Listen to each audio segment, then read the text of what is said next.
If you are stuck in a timeshare you no longer want, my friends at Lone Star Transfer can assist. Over the past 15 years, the family-owned company has helped more than 30,000 owners break free from their timeshares. They'll provide a guaranteed solution to exit your timeshare.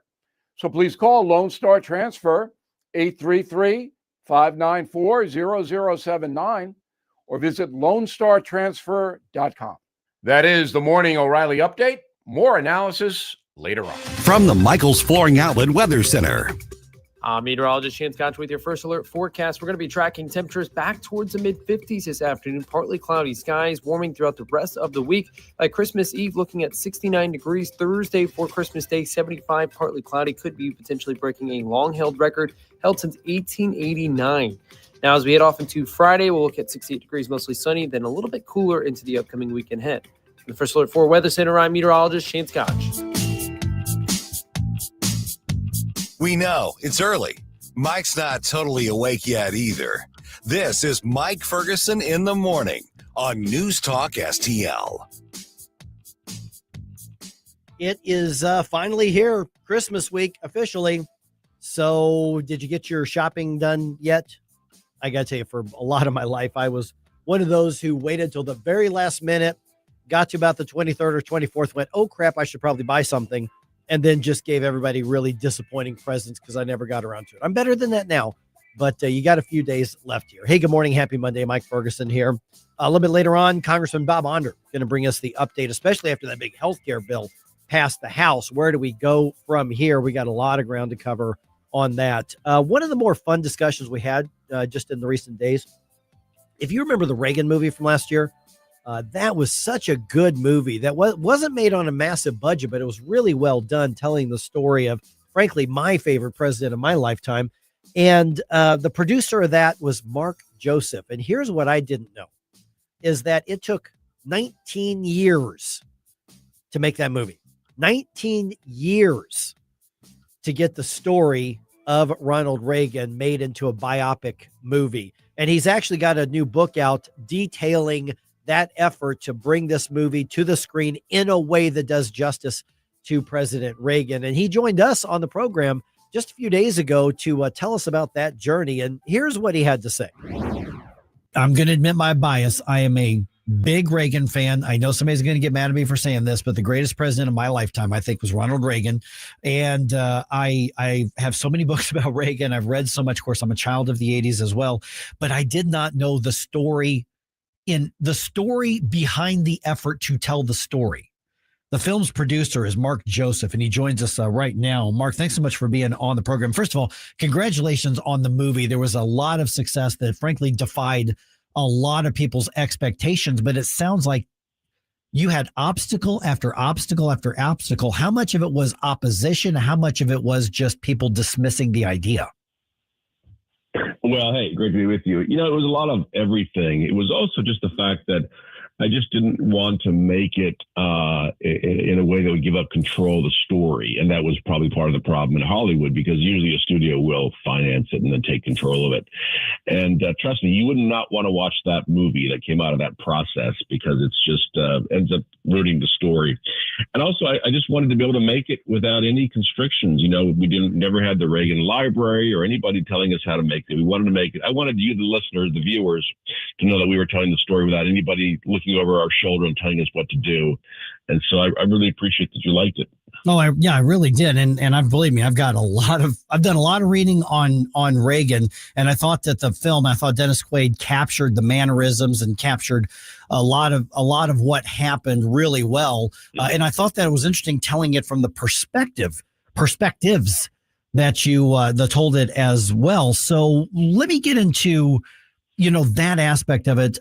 You actually started, I'm looking at the Newsmax article that was written by Michael Reagan, and looks like you started this production basically not knowing whether you were going to be able to finish it. That is a massive risk to take.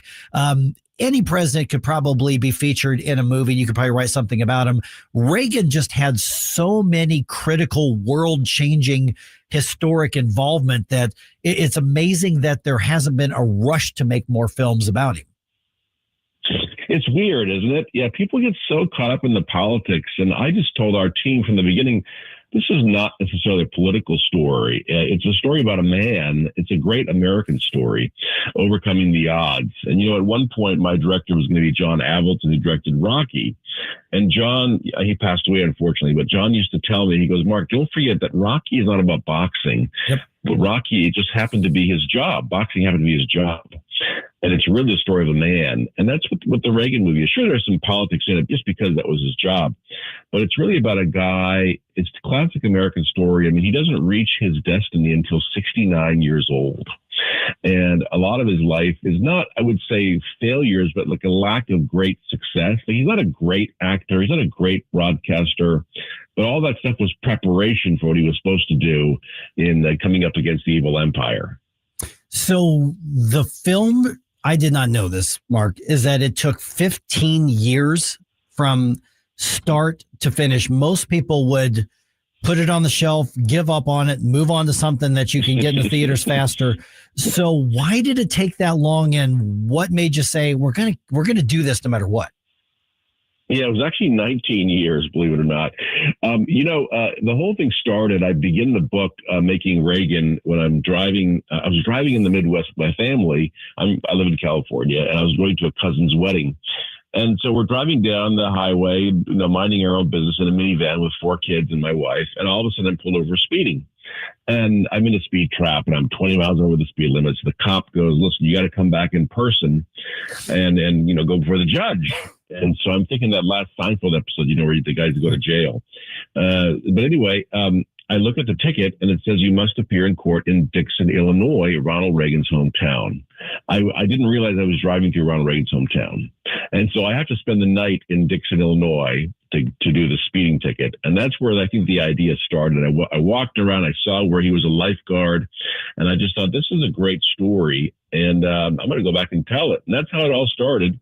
But, we had so many delays over the years. I can't even tell you how many. It was, things like obviously COVID was a huge cause, the actors' strike, even the war in Ukraine.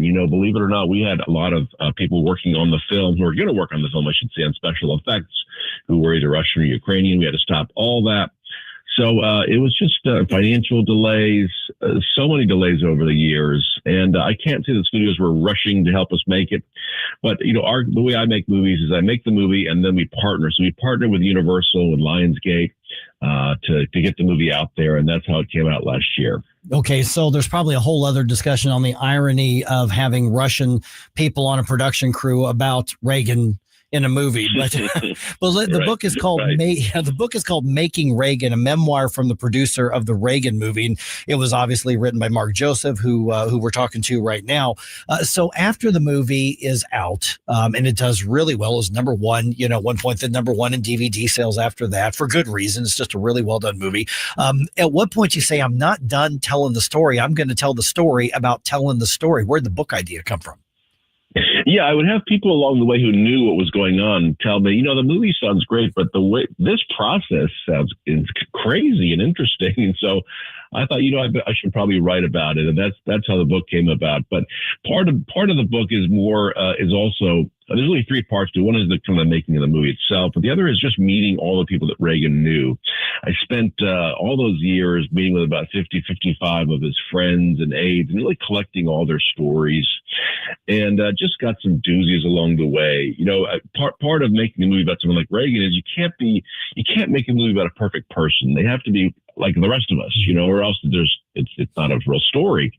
And so I know people would say, "Oh, he was so great. He was so great." And I said, "Come on, give me some real life, And I asked one of his aides, like, "What would he ever get upset?" And he says, "Yeah, if we overscheduled him." He came in one day, he said, and he threw his glasses across the table and said, "Guys, I can't do all this in one day." And I thought, okay, great. Now we have a human being, like the rest of us. And so you want to find all those great things, those little nuggets along the way. But I can tell you one crazy thing about the movie. By the way, it's on, the DVD is out there and everything. But we got, if you go to Rotten Tomatoes, where movies are rated, we are 98% for people that saw the movie, and critics are 18%. And that 80-point gap is the greatest gap in the history of Hollywood movies. And so we're asking Guinness to certify us for that record, 80-point gap between critics and moviegoers. Producer Jerome speaking now with Mark Joseph. Thank you again for joining us this morning. So there were a lot of really brilliant moments within the film in terms of the story and the world building that went into it. But with nearly 2 decades worth of production going into it, and you also mentioned that you didn't have a lot of people looking over your shoulder trying to control the narrative. What was the decision making like when it came to what to include and maybe what to omit or glance over a little bit? Yeah, really, really tough and a great question. I mean, I probably have 4 hours of a movie, and we're getting some of the fans saying they want us to re-release it in the theaters next summer with more footage, and we're thinking about it. But it's a tough thing. I'll tell you, the opening is the story is told to the KGB agent that we made up. But I wish I could take credit for that. But I had a dream one night, and I dreamed the entire first 10 minutes of the movie, and I woke up. And I thought to myself, if I don't wake myself up, I'll never remember this in the morning. So I got myself and woke up and wrote the whole thing down for our writer. But that's what John Voight's character was, the KGB agent. But yeah, it was really tough. We probably shot more of the childhood, but there was just only so much we could cover in the movie. So we're thinking about making a kind of another version that has a little bit more of the stuff we had to cut out of it last time. Okay. Until I read the Newsmax article a little bit ago, I did not realize that at one point Nicolas Cage was going to portray President Reagan. Now, I'm really happy that Dennis Quaid ended up doing it. I thought he did a remarkable job. And at one point I mentioned to my wife, I said, I can't believe how much he's actually embodied and looks like him. But Nicolas Cage was interested at one point as well. You ended up on the right guy for sure. It's funny how those things work out, but how did that happen? Yeah, and, Nick was interested. We had a couple of meetings about it. And, for about a year or so, we were talking. I was sending him, DVDs of Reagan back then, of course, DVDs. And it just didn't work out. But, it would have taken a lot of hair and makeup for Nick to pull it off. But, Nick is a great actor, so he could have done it. But, Dennis was really a natural. There wasn't a lot of hair and makeup necessary. He already kind of looks like Reagan. The thing is, Dennis has that smile. He has that Reagan-esque smile that really didn't require no assembly required, I should say. So I'm so glad that he agreed to take it. But for a while, his schedule was really up in the air, and it was hard for him to commit. But I'm so glad it worked out. Okay, so when you look at all of this, I mean, such a long time for this project, like we just talked about, and you see the response to it. What is it? Because now I'm kind of motivated. I'm going to go look it up on streaming if it's there and watch it again. Yes, but yes, at iTunes and all those good places. Okay. Amazon Prime. What is it you wanted all of us to take from it? I mean, I know what I took from the film, but what was it that you were hoping everybody would take from it, and then by extension from the book? Yeah, I think you and I are 80s kids, and Reagan loomed very large over us. He wasn't just a president. He was like a pop culture figure for a lot of us. And as Dennis Quaid says, he was our dad, whether sometimes you like your dad, sometimes you don't like your dad. And so he wasn't universally loved. But I think he just teaches, a lot of these great figures in American history teach us great lessons. And, Reagan taught us a lot of great lessons about life. And, for a lot of us, he was like our second dad. We had our own dad who was imperfect, and Reagan was far away. But, in the 80s, a lot of people let us down. It was a really tough time to be a kid, to televangelists. And, we just come off of Watergate. And so it was just nice to have somebody who didn't quite screw up like that. But I think the lessons for today, Reagan was a fierce and tough opponent and competitor, but he was also very gracious. And he would tell Tip O'Neill, his Democratic opponent, is it 6 p.m. yet? And O'Neill would say, why does it matter? And Reagan would say, well, if it's 6 p.m., we're friends again. Yeah. So we argue and fight until 6 p.m., and then we're friends again. And I think we have to regain that as a country. We have to remember that. I think a lot about how we have a lot of foreign enemies that want to destroy us. And if they can get us to destroy each other, we'll do their work for them. And we have to be careful about that, because there are people in North Korea and China and Iran and other places that are our enemies, and we're not each other's enemies. And we can't destroy each other, or they'll march in and take over. Yeah, as a side note, Tip O'Neill wrote a book, his autobiography called All Politics is Local, and he actually recounted those conversations 30 years ago in that book as well. I remember reading that. All right, Mark Joseph, the book is called Making Reagan, a memoir from the producer of the Reagan movie. The book's out now already, right? It is. It's out there. I would love for you guys to pick it up for Christmas. There's a great special. You get the DVD and the book together at Amazon for a great price. So I hope you enjoy it. All right, that conversation and pretty much every other one that we have here on the show is on the News Talk STL podcast as well. If you know a Reagan fan or just somebody who's really into the conservative movement, find that interview with Mark Joseph on the Mike Ferguson in the Morning page on the podcast and just send that to them. They'll probably really enjoy that. All right, we got a lot of ground to cover today. 314-912-1019. This is 1019 and 94.1 News Talk STL.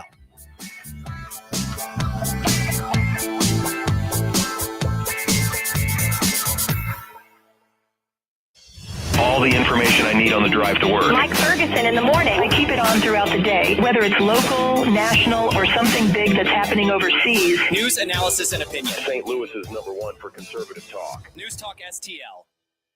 Hey, folks, the Clayton Sleep Institute and my friend Dr. Ojal back supporting free common sense conservative radio. ClaytonSleep.com. Treating the full range of adult and pediatric sleep disorders from sleep apnea to insomnia, restless leg syndrome, periodic limb movement, and narcolepsy. What an awesome place. New comfy setting for the sleep lab. ClaytonSleep.com, 314-645-5855. Better sleep, better life. Streaming TV is where it's at. It's not about cutting the cord anymore. That's old news. It's all about your customized TV options. With the best and cheapest high-speed internet and your own TV subscriptions, we've got your dream TV lineup. Between wired and satellite internet and TV, you now have tons of options. Save money and get more internet speed and better TV today by calling the Whole Home Connect. We scan your location and offer you the best TV and internet options. And we always have specials and promotions. So when you call, ask about that. Take 5 minutes of your time. Make this free call now and learn how to save money and get better internet and TV for your home anywhere in the U.S. Make this simple and free call now. 800-257-1632. 800-257-1632. 800-257-1632. That's 800-257-1632. Here's a great way to save money on your prescription medications. If you take Viagra or Cialis, we can give you a way to pay as little as $2 a pill. Compare that to prices as high as $60 per tablet. These pills work for men and women to improve their sexual performance. And now for the price of 2 or 3 pills, you can get nearly 100. There's no need to pay expensive prices for Viagra or Cialis. Call now with your prescription and pay as little as $2 a pill. We offer 24/7 service and always free delivery and confidential packaging. Change your life for the better and have fun. Call Pharmacy Shop 24/7 to get generic versions of Viagra or Cialis for as little as $2 a pill, plus free discreet shipping. 800-631-2030. 800-631-2030. 800-631-2030. That's 800-631-2030. Do you owe the IRS $10,000 or more in back taxes? Are you being audited or investigated? Has the IRS sent you a letter demanding payment? You may not owe what they claim. Make this free call to the tax doctor now. Let them negotiate with the IRS on your behalf. 800-240-4586. 800-240-4586. That's 800-240-4586.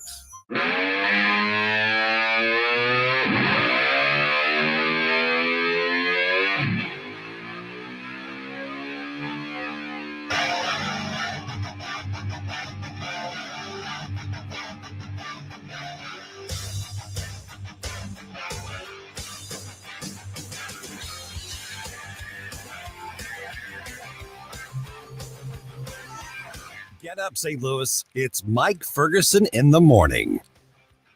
Okay, lots and lots and lots of redactions and blank pages.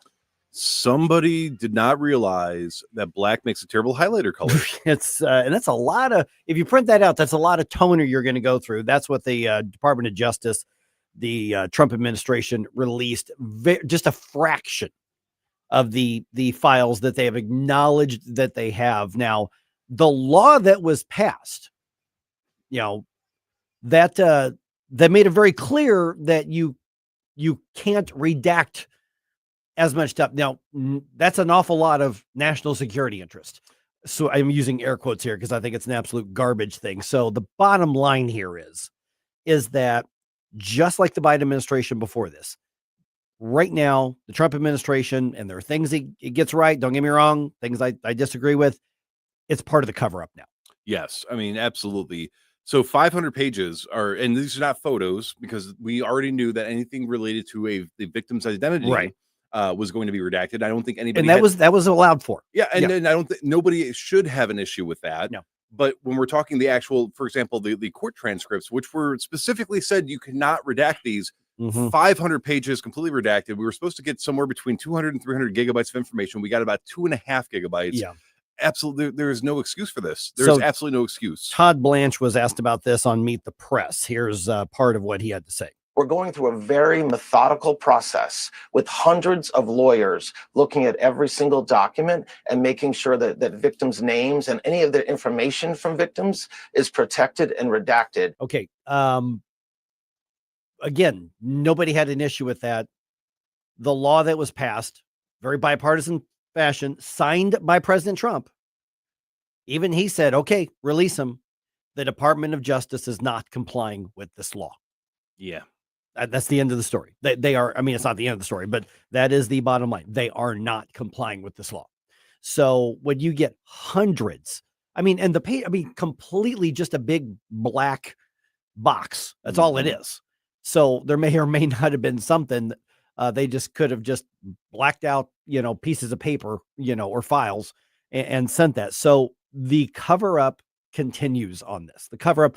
And what happens is when people don't have the facts, when we know something's being covered up, all the internet trolls go in and confuse things and fill in the void with whatever goes through their head. Yeah. And I mean, it's a shame because where else speculation is all that's really left. And then on the other hand of things, I mean, looking at the excuse of why didn't Biden's administration release it? That's not acceptable in this instance. I'm not accepting that anymore.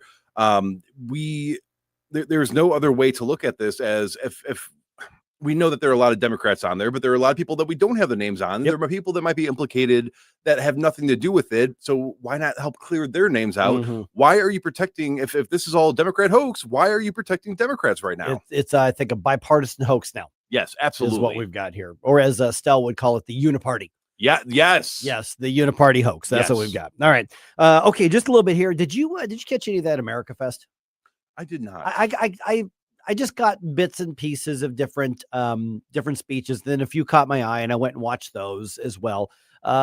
Interesting what's come out of that. I think they wanted this to be like a big, okay, Republican, you're fired up going into the next election year, which although TPUSA in theory said that they're not a partisan organization, they clearly are. But a lot of it came down to the battle of the influencers. And some of them saying, whoa, this is crazy. Big tent is fine, but you can't have everybody. Some people should not be here. Yeah. And other people are saying, no, just bring in everybody so we can win. And so I actually got a collection of some of those disagreements, and I'm curious what everybody thinks about that. So 314-912-1019, or shoot me a note on social media, anything like that. By the way, is the chat box up and running on Rumble? I'm looking at the stream, and usually there's a lot of stuff going on, but it's completely blank right now. Yeah, some people must be slipping in. I don't blame you. So I want to make sure that's not a Rumble thing here.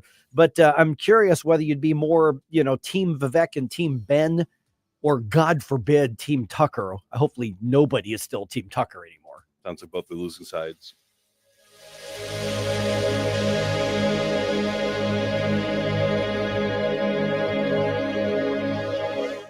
Well, what is it? Well, it's a radio. It was indeed a radio. The entire neighborhood was turned on. The news, analysis, and opinion poured over me like a warm glass of Ovaltine. We triple dog dare you to have a Merry Christmas. From Gingham's Homestyle Restaurant, D. Gregorio's Food Products, RealtyNet Service Realtors, and NewsTalk STL. What was that? My radio!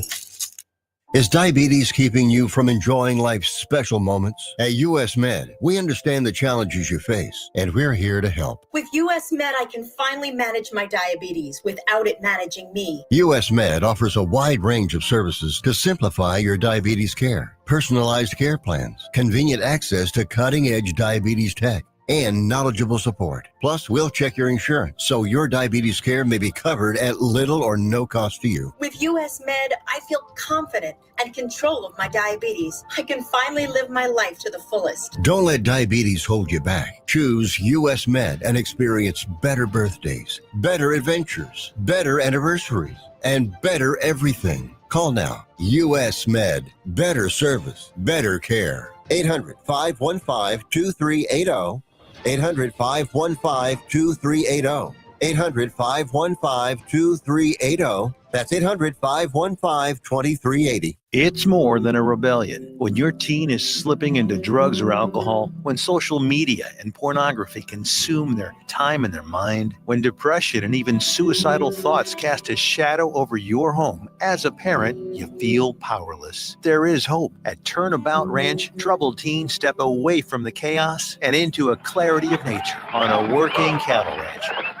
Care for horses, learn responsibility, build trust, and rediscover purpose. It isn't theory, it's real work, real therapy, real healing. Families from across the country have found transformation right here, just when they thought hope was gone. If your teen is struggling with addiction, harmful online behaviors, even weight management, call right now and get the help you all need. 800-219-2494. 800-219-2494. 800-219-2494. That's 800-219-2494. The Vic Porcelli Show. It is an honor and a privilege to have U.S. Senator Eric Schmidt. Hey, I have to tell you, I don't know if I've ever told you this. In the 90s, what would this have been? Mid-90s. Yeah.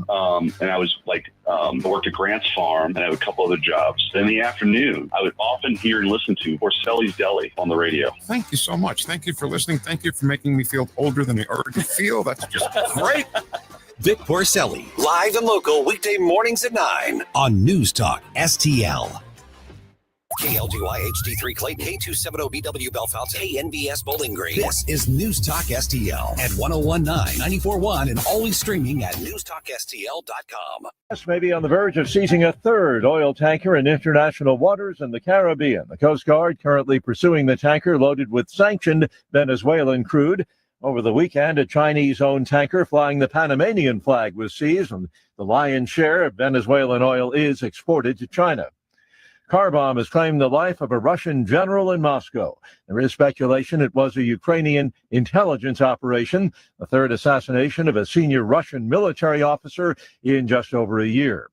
The Justice Department is defending its handling of the release of the Jeffrey Epstein file. The DOJ was required to release all the files by last Friday, but Deputy Attorney General Todd Blanche defends the decision to release just a fraction of them. He told NBC's Meet the Press that his department was obligated to act with caution and eventually will release all of the thousands of documents. But Democrats and other critics are not satisfied, accusing the Trump administration of trying to hide information. Greg Clugston, Washington. You may have found it less painful to check on your retirement savings in the past 11 months or so. The average 401k fell more than 15% under Biden after you adjust for inflation. So basically, savers just got absolutely crushed. A lot of that had to do with how dismal the bond market performance was. Under Trump, that has completely reversed, and almost all of those losses have actually been recouped now, which is really, really great news. The Heritage Foundation's E.J. Antoni talking with the Salem Radio Network. Northern California, it's being swamped by torrential rains, and one person has died in flood-ravaged Redding, California. Southern California expected to be hit in a few days. On Wall Street, the Dow futures down 5 points, NASDAQ futures up 131. More on these stories, townhall.com. So Pure Talk just had their best year ever and asked me if I'd like to thank their customers on their behalf for being so awesome. I said, sure. It's important to say thanks, especially this time of year, which is why, as one of their many satisfied customers, I should probably thank Pure Talk first for keeping their customer service in this country and for providing hundreds of American jobs. I appreciate that. I also appreciate their Roundup program, which makes it easy to support America's Warrior Partnership and join the fight against veteran suicide. And I love that Pure Talk donated 1,000 hand-sewn Made in America flags to veterans around Independence Day. And of course, I really appreciate their generous support of my own foundation, MicroWorks, and their commitment to help us train the next generation of skilled workers. Having said all that, it's now my pleasure, on behalf of everyone at Pure Talk, to thank you sincerely for choosing to do business with an American wireless company that actually stands for something. And one more thing. Merry Christmas. Multiple gunmen opened fire at a South African pub. From the Michaels Flooring Outlet Weather Center. Meteorologist Chance Gotch with your first alert forecast. We're going to be tracking temperatures back towards the mid-50s this afternoon. Partly cloudy skies, warming throughout the rest of the week. By Christmas Eve, looking at 69 degrees. Thursday for Christmas Day, 75, partly cloudy. Could be potentially breaking a long-held record held since 1889. Now, as we head off into Friday, we'll look at 68 degrees, mostly sunny, then a little bit cooler into the upcoming weekend ahead. The first alert for Weather Center, I'm meteorologist Shane Scotch. This hour of News Talk STL brought to you by Chris Cooper and Serenity Wealth Management. Discover little-known strategies that could be the difference between choosing the care you deserve or having someone else decide it for you. Get a free copy of Chris's book at serenityltc.com. People ask all the time, who the heck is Low Cost Airlines? Well, we're not just one airline. When you're talking to us, you're talking to everyone. We are the discount supermarket for all airline tickets. Plus, we have all the airlines and always have the best prices. American, Delta, United, plus all the specialized international airlines and a lot more. And we make it easy. We guarantee you'll talk to a live human in 60 seconds. You can have the rate you need and have your trip booked in 5 minutes. Now, how cool is that? And remember, when you're talking to us, it's like talking to every single airline available with one fast phone call. All you need to do is call and find the best prices to fly wherever it is you want to go. So are you ready? Call Low Cost Airlines right now. 800-515-2397. 800-515-2397. 800-515-2397. That's 800-515-2397. The news and talk 85-year-old Nancy Pelosi, she's finally calling it quits. that matters to St. Louis. The people who love Mom Donnie the most are not people who pay bills every day. This is 101.9 and 94.1 News Talk STL. This hour of Mike Ferguson in the Morning is brought to you by Stifel. Request a portfolio review from your Stifel financial advisor at stifel.com. That's STIFEL.com. Mike Ferguson. I say bah humbug. Susie Moore. How dare we speak Merry Christmas? Get up, in case you hear the alarm. Get up, St. Louis. Gay Nutcracker and Black Disabled Santa has gone way too far. Mike Ferguson in the Morning on News Talk STL. Get up, this is your cousin. And there it is, finally a bah humbug for me. Yes. Very cool. All right, about those Epstein files. Maybe the big question is, where are the rest of them? Also, America Fest, that had a little bit of everything, including infighting kind of on the influencers on the right. But maybe is that needed right now? That's going to be an interesting question. I want to dig into that a little more at 6:20, and I grabbed together a clip of several of the speeches that weren't necessarily completely showing what the entire theme was, but some of the sound bites that were the most talked about.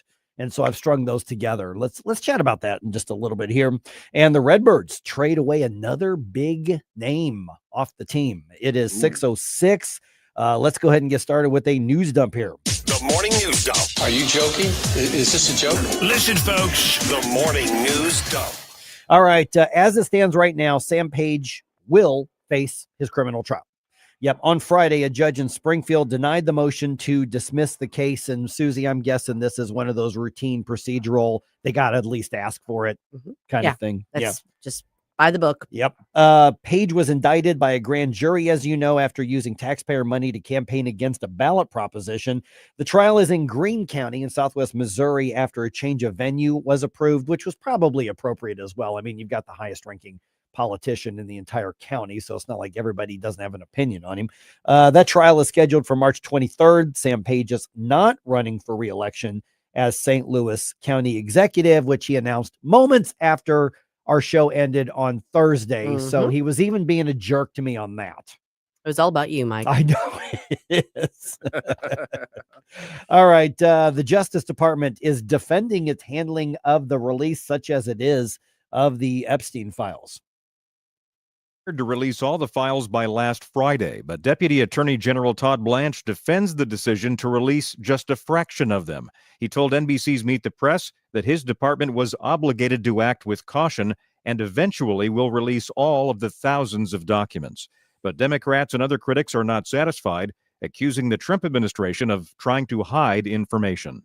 Greg Clugston, Washington. Yeah, this isn't just that Democrats are saying this. There's a lot of people who are saying, listen, there was a law passed. This was the deadline. Department of Justice doesn't get to say, yeah, we'll get to it when we get to it. Yeah.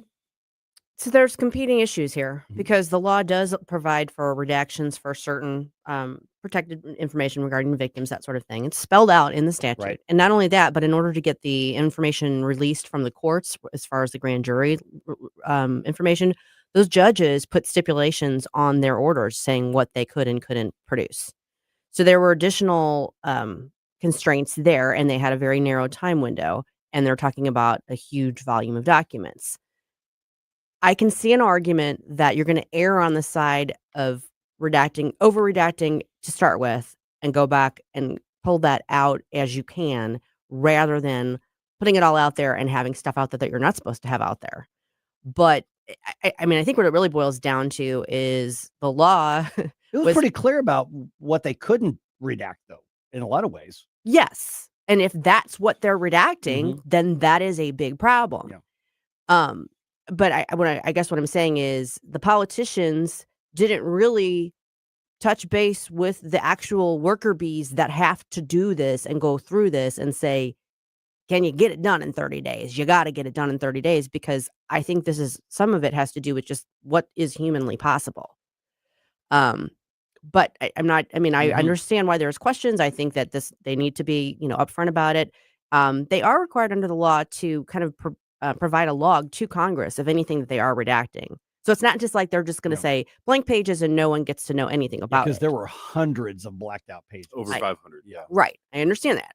So, I mean, I think this is still an ongoing thing, basically. Well, can I offer my own sort of questioning is because in the beginning, Pam Bondi said that they had all the files, that they wanted to release everything, and that was in the beginning of the year. So why would a 30-day crunch time to redact things, if they had any intention of originally releasing this stuff, be part of the issue here? Well, I think that's a very good question for Pam Bondi, and I think that's one of the reasons why there are people who are rightly critical of her and of her leadership of the Justice Department. It seemed to me like she got way out over her skis and didn't know what the hell she was talking about. Yep. And overpromised and way underdelivered. Yep. So that's its own issue. I think it's when you talk about the sheer volume of information, it's quite clear she didn't even have the beginning of a clue of what all there might be. And so that's, I think it's right to be critical of that. Having worked on document production for many years in many ways, I understand the physical time constraint issues that you run into when you're talking about a huge volume of documents and having to go through and make sure stuff that isn't supposed to be produced isn't produced. So, I think, obviously they're rolling this stuff out. It's not like they're like, okay, that's it, we're done. They're saying, look, there's more coming. We're getting to it. But I think they're going to have to be willing to answer, or they're going to have to answer for it. Yep. And I'm also the skeptical guy in me is saying, oh yeah, they're going to drip it out during Christmas while everybody's tuning out the news. I think that's the skeptical guy in me after being in the business. Well, the deadline was December 19th. So what are they supposed to do? Right. They can't control that. Yeah. But they're saying we're going to continue to, release it over time. And I'm like, they're going to do it. I think when the least amount of eyeballs. I disagree on that. Yeah. I think they will. Yeah. December 19th is 6 days before Christmas. What are they supposed to do? Right. But are they supposed to hold it back till after Christmas? Well, that's the weird part. I mean, it's one of those things now where, they're not in compliance with the law, period. And what has been put out is blacked out. I'm like, that's an awful lot of national security, and the victims are saying, fine, keep our names out. We'll go to the media and tell you who we are, which is fine. That's not true of all the victims, though. Not all of them. Yeah. But hundreds and hundreds of pages and saying, well, we'll get to some more, even though this was the deadline. There's no way they can expect to not be under the gun and not be under the scrutiny. Absolutely agree on that. I'll absolutely agree on that. I'm just saying, if they're continuing to roll it out, they don't have any choice but to do it, part of it, over Christmas. That's just where we are in the year. Yeah. All right. Let's see here. Trump administration announcing it's pausing the diversity immigrant visa program lottery, which they call DV1 in DC. And of course, this is following that shooting at Brown University and the murder of an MIT professor, Nuno Loureiro, who they believe is the shooter. Portuguese national Claudio Neves Valente entered the U.S. in 2017 through that program. So he came in legally through that program. Republican Congressman Michael McCall, he's out of Texas. He wants to see the administration go further. He was on One Nation with Brian Kilmeade on Fox. This has been a failure. We need to do away with the lottery system, not put it on pause, and have a immigration system that, quite frankly, Brian, brings in the best and the brightest. Yeah. The diversity visa program makes up about 50,000 green cards available every year, and about 20 million people apply for it. Can we make a note about that? Valente was in the U.S. in 2000 on a student visa. That's when he went studied at Brown University. What we don't know is, did he leave and then come back in 2017, or was he here the whole time and just applied for it in 2017? Because I haven't seen anything that said that he left and came back. I think he was here the whole time. Yeah, so that was my understanding, but I haven't seen a confirmation either. Yeah, but the news reports are saying that he came into the country on the diversity lottery. Right. Well, no, he came into the country on a student visa 17 years prior. So what was he doing in the interim? That's important information to have. Yeah, because he was in his early 30s, I think. No, Valente? Yeah. No, he's 48. Oh, 48. He was that old. Yeah. Oh, okay. Yeah. So he was in his 20s when he came in as a student in 2000. And then in 2017, he would have been like 40. Yeah. So there's a lot of questions I have. Yeah. All right. The family of Ferguson police officer Travis Brown thanking the St. Louis community. On Saturday, Ferguson police delivered the gifts for his daughters that were collected through the TJ Tree effort. We talked about that a couple weeks ago. Yeah. We did. Officer Brown continues to recover from a traumatic brain injury caused by a pro-Michael Brown protester during a violent protest earlier this year. Wilson Contreras is no longer a Cardinal. No. Yeah. He has been traded to the Red Sox for 3 right-handed pitchers, including one of Boston's top 25 prospects. I tell you, Wilson Contreras is another one that the front office under previous management mismanaged Wilson Contreras from the moment he got here. Well, I think that seems to be like their thing these days. Yes, 100%. So I respect that they're being aggressive. So I'm going to hold off on criticizing, because they're talking about trading Arenado now too. Yeah. And so I have to, I've been one of those who are saying you got to be aggressive and do something. They're being aggressive. So I don't want to go back on what I said, but Contreras has a lot of potential and many years left in the prime of his career. So let's hope 1 or 2 of these prospects works out. Let's hope. Get up. This is your cousin. Get up. What are you waiting for? Get up.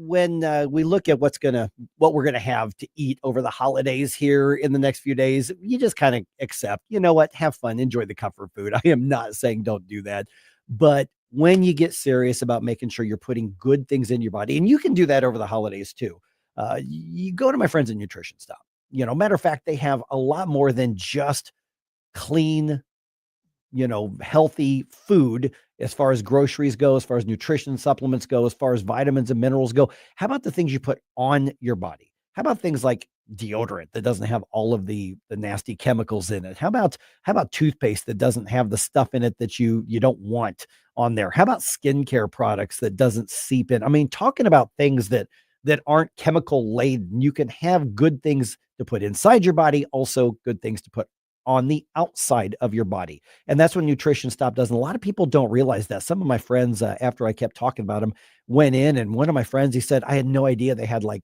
all of these non-toxic cleaning products. I didn't know that. He goes, my wife and I just stocked up on that, and we're really excited about that. And remember, when I was telling the story the other day about talking to Barbara there at Nutrition Stop, and she said, it's amazing to me that people will go out of their way to take better care of their car than we do our bodies. You know, our car, we want to make sure we've got the right fluids. We keep up with those oil changes. We keep up with that maintenance, but we will put any junk into our stomach and then into our systems. And it hurts our heart. It hurts our kidneys. It hurts our lungs. It hurts our brains. It hurts everything else. Listen, Nutrition Stop is exactly what has helped me get into really, really I would say the best shape of my life at this point at the age of 53. And they can do that for you as well. NutritionStop.com.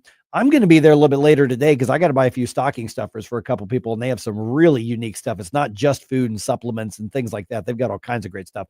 So nutritionstop.com, they're just off Mexico Road in St. Peters. So think Cave Springs Road and I-70, just off that on Mexico Road, or just put Nutrition Stop into your maps. It'll take you right there. Nutritionstop.com. You still got time to get some great stuff for your holiday meals and for a little bit of Christmas shopping. That's what I'm doing as soon as I leave the station here today. Hey, how you doing? Santa Vic here. And Santa's head Vic head here. Right. And you can win some great prizes with News Talk STL's St. Louis Conservative Christmas. You forgot the ho-ho-ho. What? You forgot the ho-ho-ho. Oh! No, ho-ho. Oh! Log on to NewsTalkSTL.com for your chance to win great prizes from Havana 1961 Restaurant, Trolley Stop Bakery, and Whistle Pig Outdoors. NewsTalkSTL.com. Oh! News Talk STL is proud to have Doug Voss of Safe Money Radio as part of our lineup each week. Doug has been a staple on the St. Louis radio airwaves for many years as one of the leading financial experts in the area. You can now hear Doug and Safe Money Radio 2 times every weekend on News Talk STL. But in case you miss anything, you can check it all out at DougVossSafeMoneyRadio.com. You could also reach Doug at 844-676-SAFE. That's 844-676-7233. Doug Voss is a registered representative. Securities offered through DHL Securities, LLLP, member FINRA and SIPC. Ahoy, everybody! SpongeBob here. Christmas means presents and mistletoe, sharing and caring. So during this most festive season, please, don't be a jerk. Bring joy to the world, it's the thing to do. But the world does not revolve around you. Don't be a jerk. It's Christmas.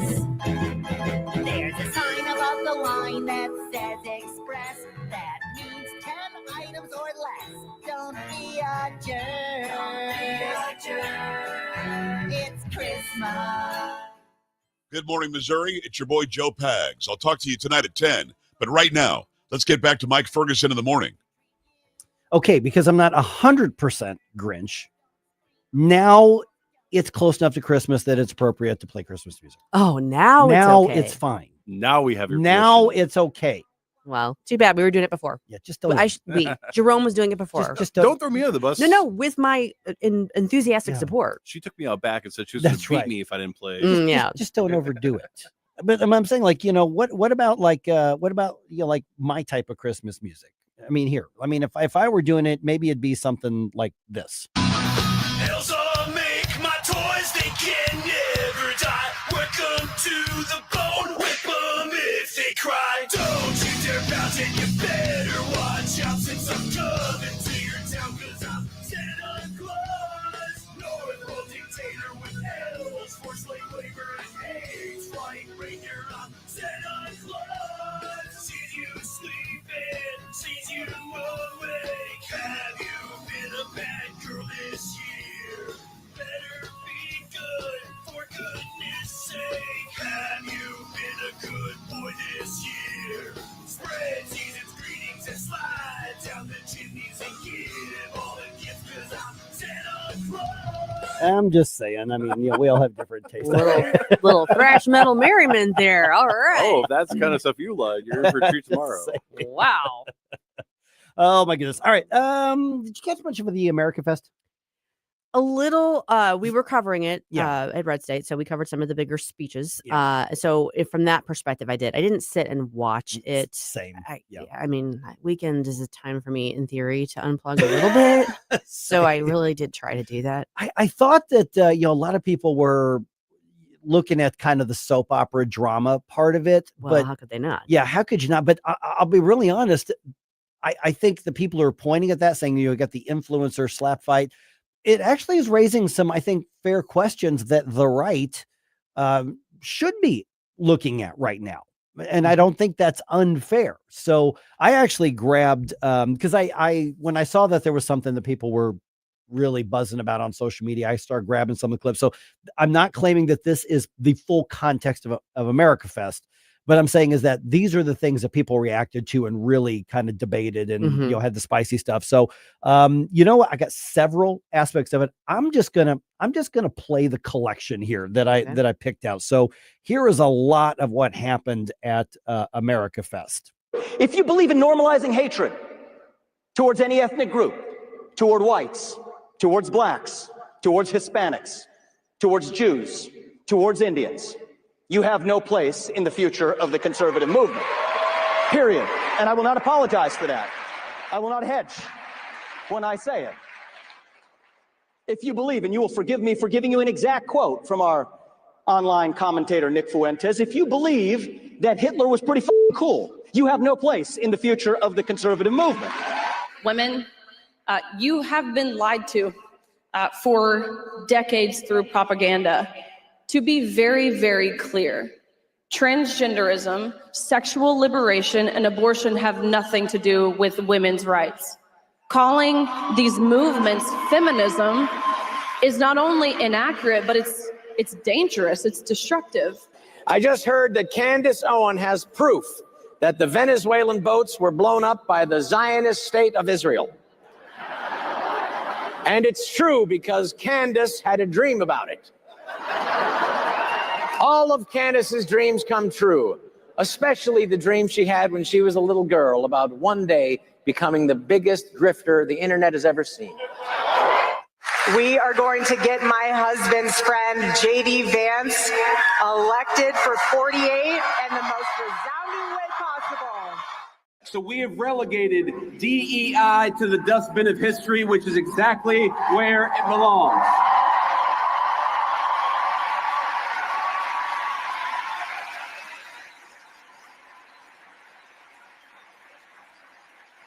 In the United States of America, you don't have to apologize for being white anymore.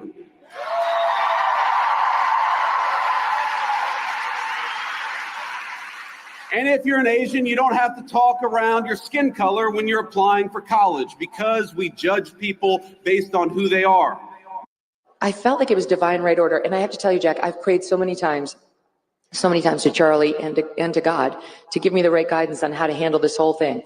There is a reason that Charlie Kirk despised Nick Fuentes, and indeed even chided Dinesh D'Souza for debating him. He knew that Nick Fuentes is an evil troll, and that building him up is an act of moral imbecility. And that is precisely what Tucker Carlson did. He built Nick Fuentes up. And he ought to take responsibility for that, just as he ought to take responsibility for glazing pornographer and alleged sex trafficker Andrew Tate, or for mainstreaming fake historian and pseudo-Nazi apologist Daryl Cooper as America's best and most honest popular historian. What you're watching now, attacking people attacking millions of Americans because they're Muslims? It's disgusting. And I'm a Christian. I'm not a Muslim. I know there's a lot of effort to claim I'm a secret jihadi. I'm not. That this isn't the Republican Party anymore. It's the America First Party. It's the Make America Great Again Party. And we are not going back. Yeah, so that was just there was a lot more out there. I'm not claiming that this was the full representation of it, but this is what people were reacting to that I saw a lot. Pretty good sampling. There was a couple voices I couldn't quite pin down. Most of them. Yeah, Vivek Ramaswamy, Riley Gaines. Yes. Rob Schneider. Rob Schneider wasn't sure about it. Yeah, Rob Schneider. Let's see here. Then it was Erica Kirk. J.D. Vance. Ben Shapiro. Was it Megan? Oh, Megan Kelly was the one who was praying to Charlie. Yeah. Okay. She prays to Charlie. Oh, and God. But she prays to Charlie. Yeah. And then, Megyn Kelly, and then Ben Shapiro, and then Tucker Carlson, and then Donald Trump Jr. Oh, okay. Yep. I didn't recognize Don Jr.'s voice. Yep. Yeah.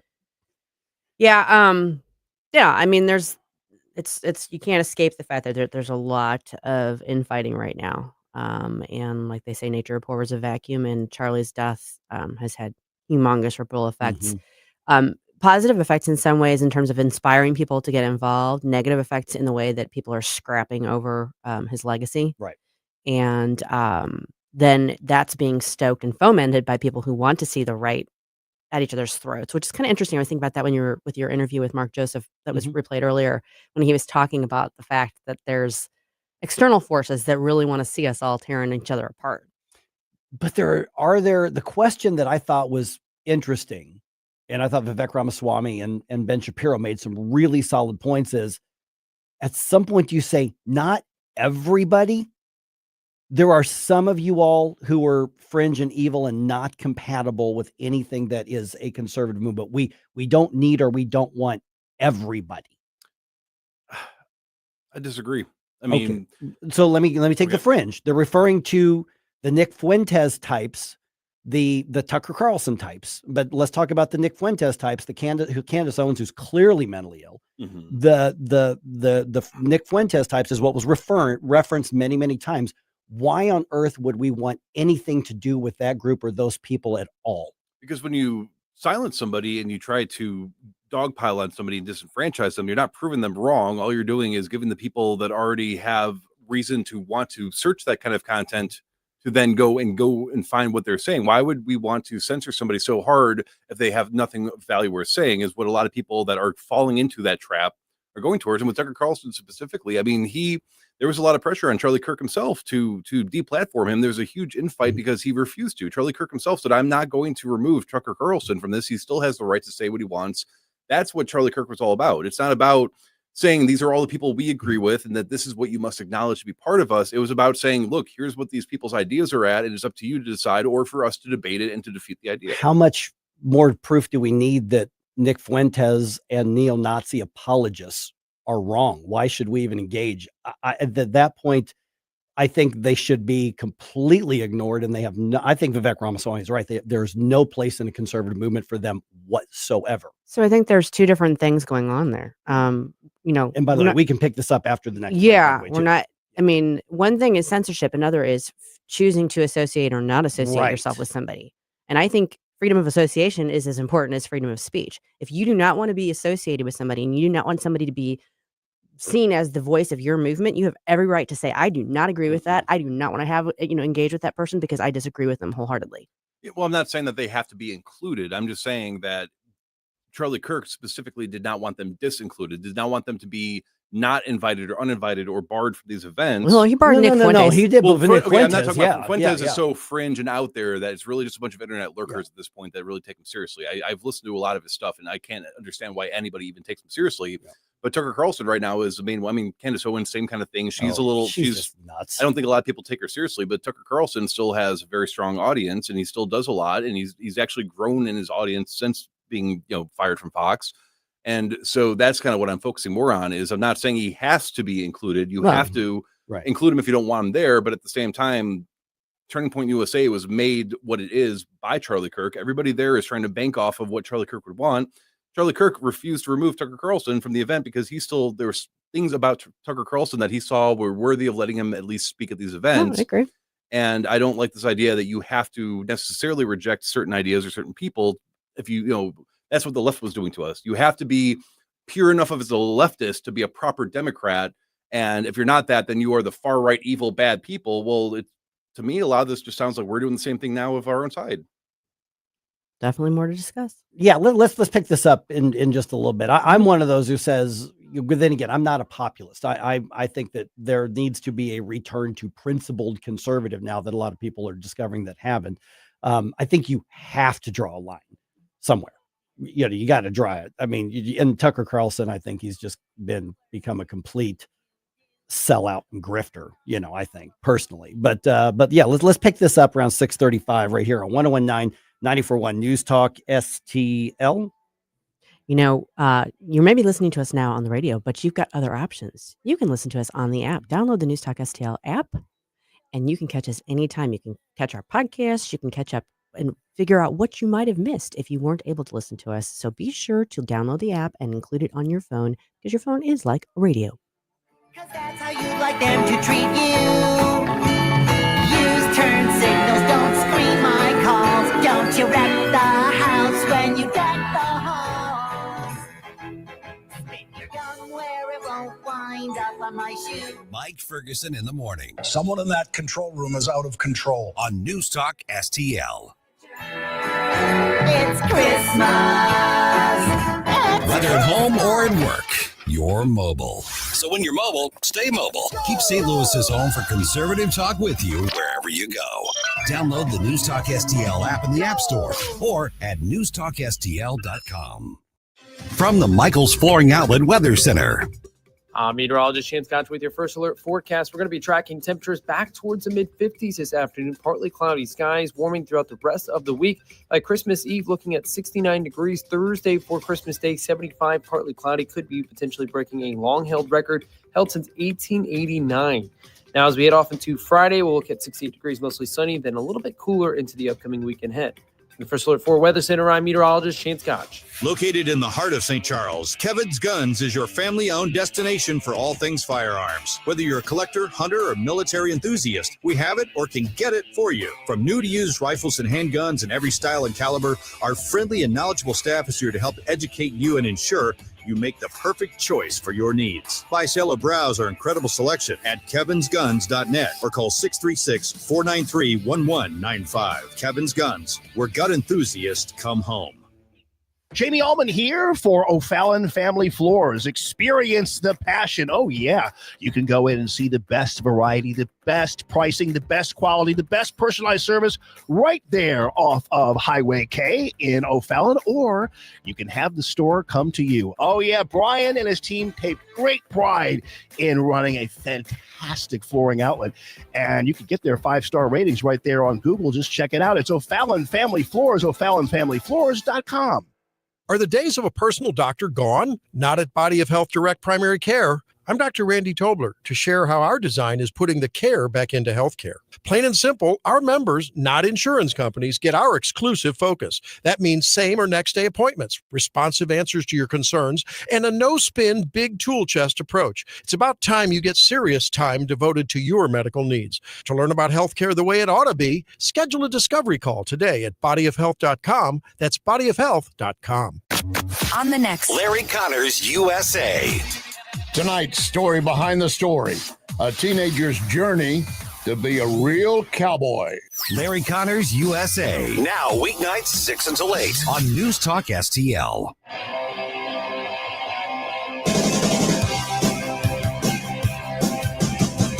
Merry Christmas, I don't want to fight tonight. Merry Christmas, I don't want to fight tonight. Merry Christmas, I don't want to fight tonight with you. Hey everyone, this is State Senator Nick Schroer. I am the host of Stand and Fight every Sunday night. Right now, let's hear more of Mike Ferguson in the Morning Show here on Newstalk STL. Ramones? Very good. Okay. Yeah. Yeah. Good sound. There Good it sound. is. Yeah, absolutely. All right. So we're going to pick a lot of discussion on this. Principled versus, anybody. Welcome anybody in here. And where do you draw the line if you're going to draw the line, somewhere? I think right now the conservative movement or the freedom movement is kind of at a crossroads. And I see some pretty dangerous toxicity getting in there. So what do you think? 314-912-1019. Let's pick that up here in just a moment. Of course, a huge amount of things going on as well. Not a big secret. Most media goes on vacation by the end of this week, but you can still keep up with what's happening. So Susie, where should we start this week on redstate.com if we want to keep up with what's happening? This is the Red State Rundown. Well, Mike, you nailed it. You should start at redstate.com because we are not taking a vacation because the news isn't taking a vacation. Right. So we're covering it all.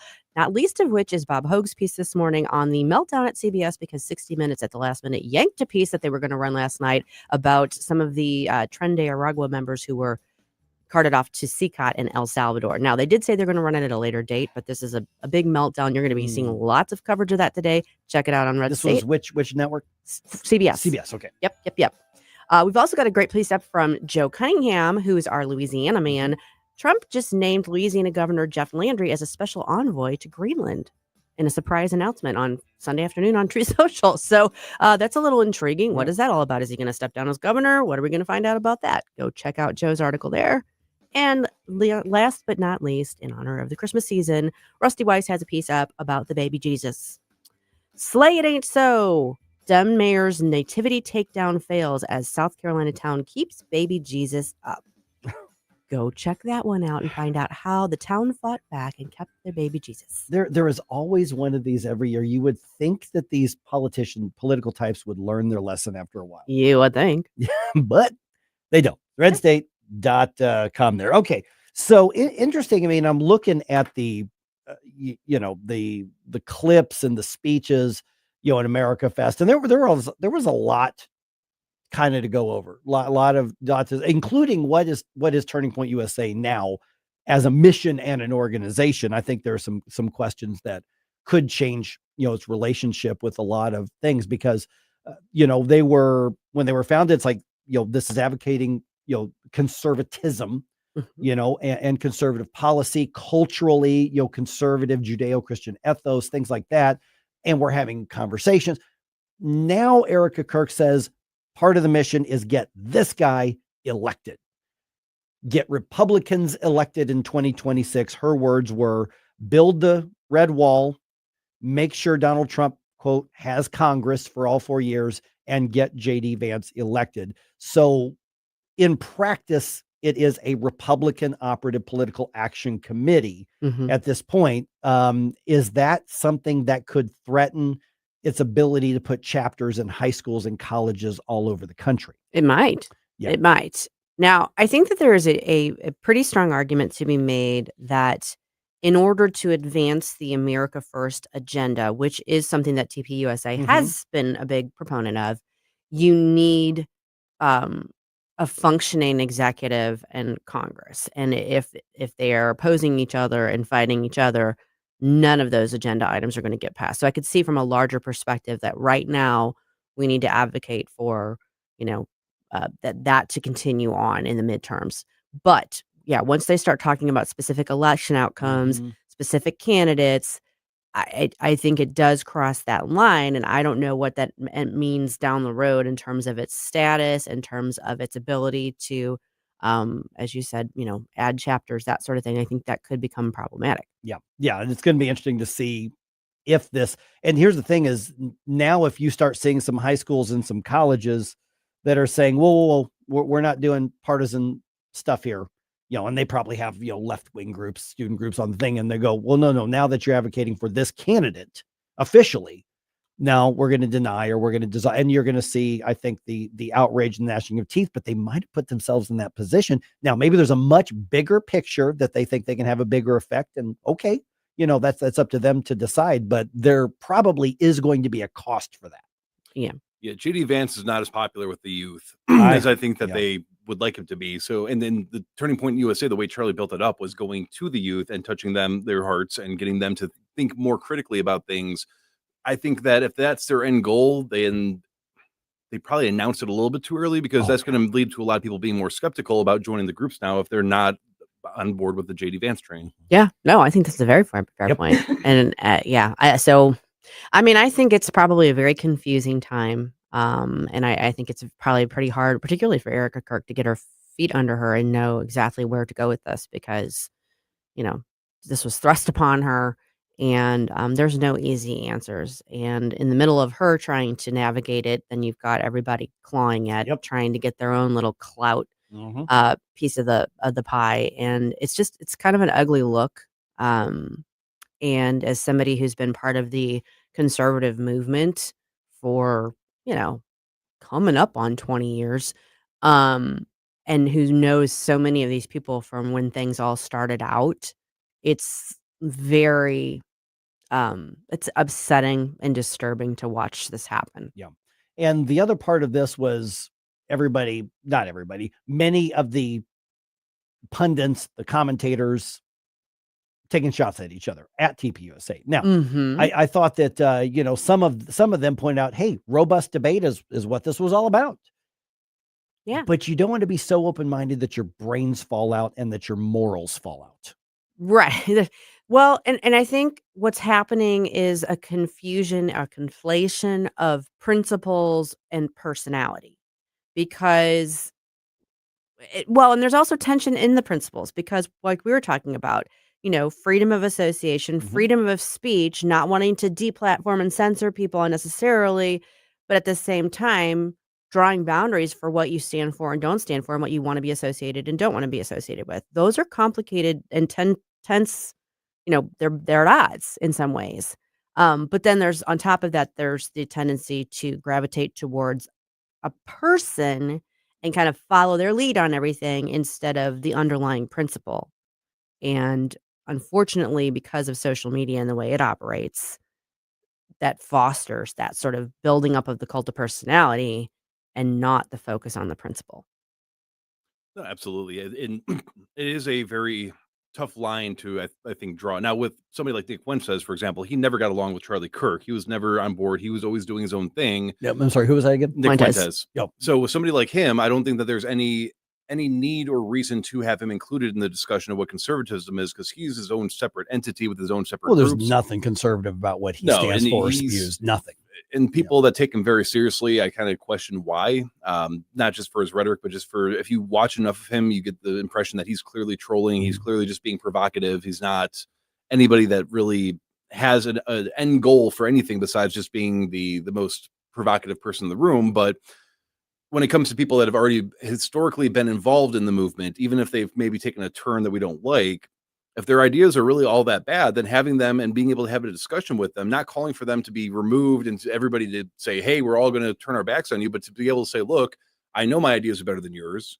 So therefore, I'm going to prove it by having this discussion on stage, and then let the people in the audience make up their mind. I think that is really a lot more of what people were, my age at least, were turning towards Charlie Kirk and Turning Points USA for, because people are not so, I mean, the average person that is interested in political discourse is, I don't think, is so stupid that they are unable to say, well, I agreed with them, and then you said this, and now I agree with you, and then they said, and you're not going back and forth like that. I think there are a lot of people. There are a lot. There are some who there do are a that. lot of people that do that, but I'm talking from being involved. Like, I've gone to a few young Republican groups. I've gone to a lot of the groups, a lot of the different rallies and stuff around this area, and there are a diverse amount of thought going on. But at the same time, it doesn't appear to be that platforming Tucker is going to suddenly have everybody saying, yes, I agree with both Tucker and Ben Shapiro on everything. And it's like, well, you really, I don't agree with either one of them on a lot of things. I think they were right to call out Tucker Carlson's basically big, wet, sloppy kiss to a neo-Nazi, which is really what, and of course now, you know, he's also, you look at his support from Qatar, you look at, you know, I mean, the stuff with Russia.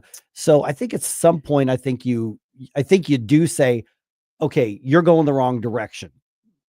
I think that's key, Mike, because what we're seeing from Tucker Carlson in 2025 is not what we saw from him even a couple years ago.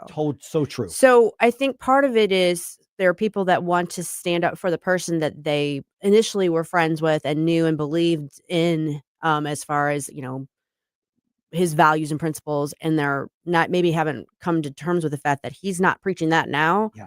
So it's a different calculation. We used to play clips from Tucker Carlson on this show. Sure. You know, and I don't know what has gone wrong with him over the last couple of demons. years. He has gone demons. Yeah, he has gone off the Just deep saying, end, it's and the a lot demons. of dollars from Russia and Qatar, I think. Well, those are demons. Yeah. Now, counterpoint though, if you never get exposed to that sort of rhetoric, how do you know when to listen for it or how to defeat it? Which rhetoric? Like the rhetoric from Tucker Carlson, you don't like, or the Mhm. rhetoric from somebody like Nick Fuentes. So if I am not privy to what these people believe or what they're saying, but I'm being told by everybody, just avoid them, don't listen to them, they're bad, and then somebody else is using the same dog whistles as the people, how am I going to ever have a way No, of understanding how to defeat that rhetoric? Because Tucker Carlson had the ability to call all of that out, and he promoted it, the platform, put his arm around the guy. You know, he embraced an actual neo-Nazi sympathizer. That crap stain and that smell should be on you. At some point, there should be things that are absolutely so cut and dry. We start with the assumption this is evil. But to say we're going to bring Fuentes and his ilk in, and so we can debate. No. They're not worthy of being part of the discussion. We just explain why they are evil and we distance ourselves. They have no value whatsoever in ideas or frankly as people in their current state. See, I think putting it on display is the best way of actually defeating it, though, because if, like, again, what you're saying is push into the dark corners. Well, if I already don't fully agree with everybody here and I'm susceptible to certain radical ideologies and I find this guy, well, why would I not then go to that corner? You know what I'm saying? Yeah, but I think the issue here is that, but that Tucker didn't do that. Right. Tucker didn't debate him. Tucker didn't bring him on to poke holes in his rhetoric. He brought him on and basically elevated him. Yeah. So that's, I think, the issue there. That's totally it. He just, it was gross and evil. And I think we need to be able to call things that are gross and evil. I think that's fair. I think it's also fair to tell you that this is your last call to register to win in our News Talk STL stocking stuffer giveaway. It's running out of time. You're running out of time. So you go to newstalkstl.com and sign up for it. If you do, you will be eligible for lots of prizes, including various gift cards from Newsletter's Fine Jewelers, Havana 1961 Restaurant, Charlie Stop Bakery, Whistle Pig Outdoors, Gulf Shores Restaurants and Grill, and Small Cakes Cupcakery. Go register now. And if you win the grand prize, it's a $500 gift certificate from Newsletter's Jewelry. Stocking stuffer giveaway. Sign up.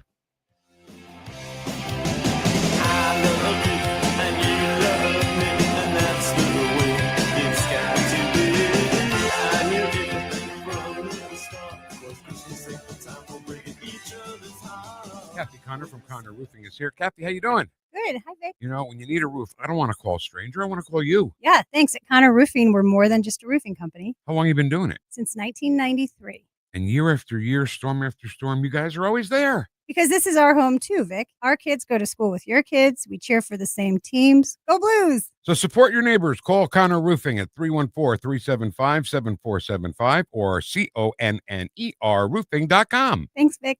Yo, this is Vic. Vic for Vets is proudly honoring our veterans. Every Wednesday at 11:05, you'll hear about that day's honoree and their incredible service to our country. Hi, it's Ken. You want to nominate a veteran? Send their name, service information, and story to me, Ken, at NewsTalkSTL.com. Brought to you by Alamo Military Collectibles, Monocle's Pizza, and Gemini Wealth Group. Together, let's celebrate the heroes in our community, Vic for Vets, where honor meets gratitude.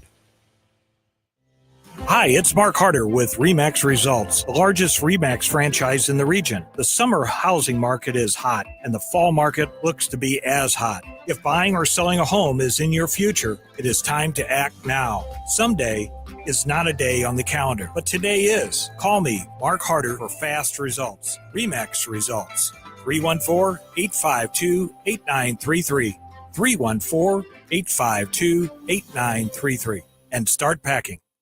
This hour of Mike Ferguson in the Morning is brought to you by Stifel. Request a portfolio review from your Stifel financial advisor at stifel.com. That's STIFEL.com.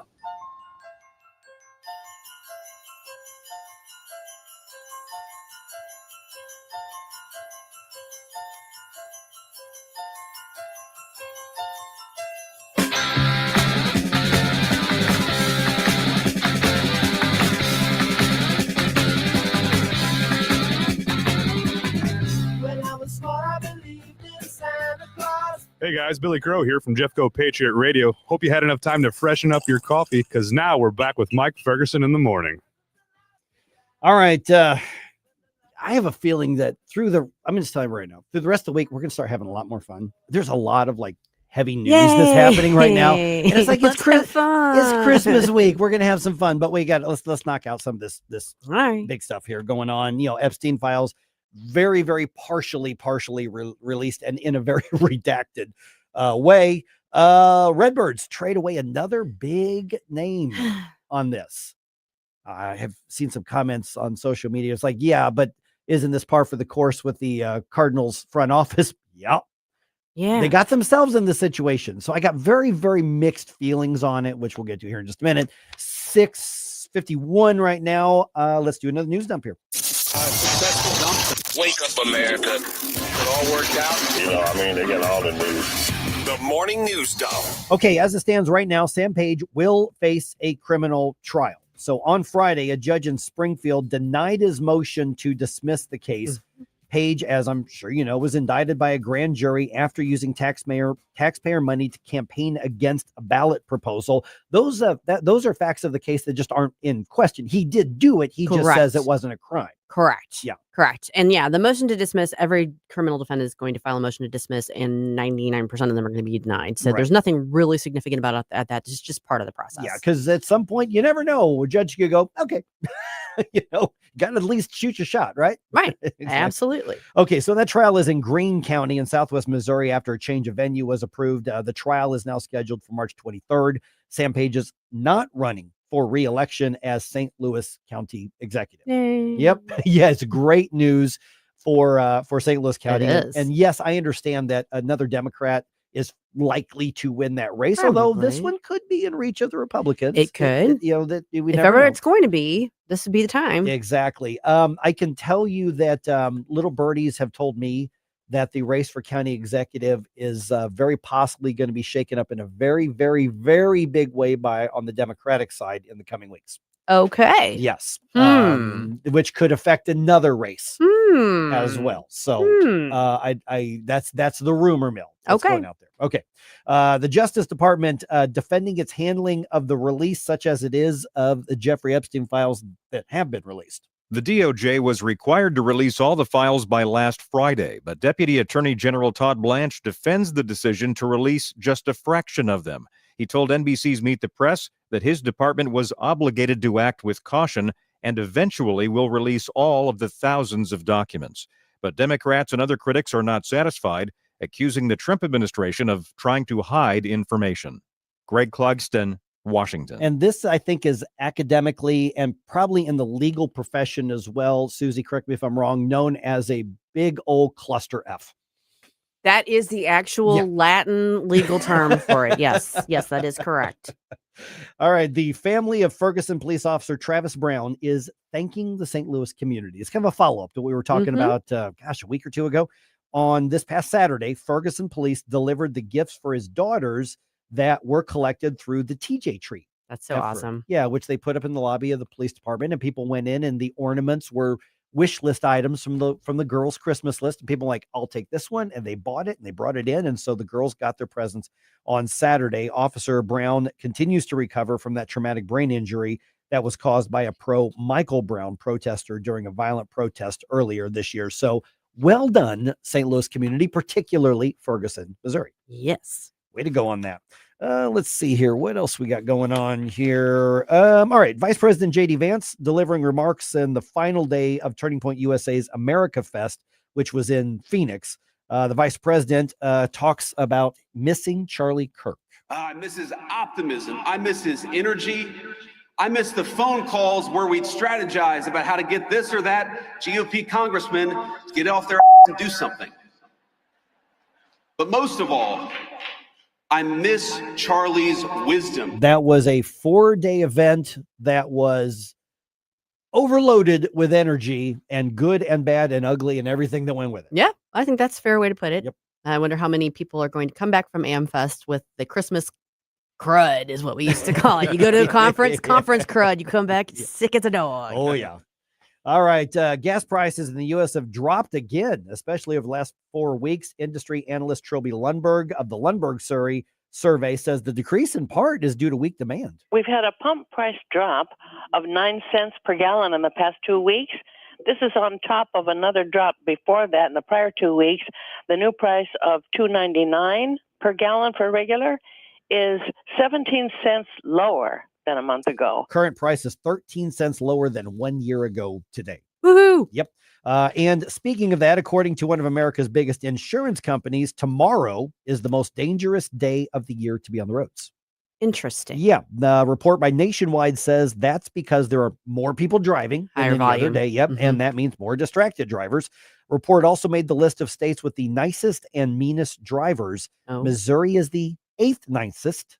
Okay. Illinois is the 10th meanest. I don't doubt that for a second. I don't either. I've lived in both places. Okay, the Blues are on the road tonight. They play in the league's early game. They take on the Lightning. That's going to be in Florida, 6 o'clock puck drop our time. Blues are just one game under 500 now. Yeah, they won just the other day, didn't they? Yeah, they I did. saw. Matter of fact, they've won 3 of their last 5 games. So Oh my. they're starting to gel a little bit there. So you know what? Maybe we gave up a little Shades early. of 2019. Oh, we can only hope. They're actually, if they started the playoffs right now, they're actually only a game or so out of the wild card. Wow. The way that it's shaken out right now. Keep at it, Blues. That's right. Okay, Wilson Contreras is no longer a Cardinal. Yeah. He has been traded to the Red Sox for 3 right-handed pitchers, including one of Boston's top 25 prospects. Remember, Wilson Contreras, when Yachty retired, he went to the front office like, this is the guy. Get this guy. And they get him on there and mismanage him from almost the start. I'm sure Yachty wasn't pleased. I don't understand what all the cuss words are in Spanish, but I'm pretty sure Yachty said them all. I think you're I'm right. just guessing.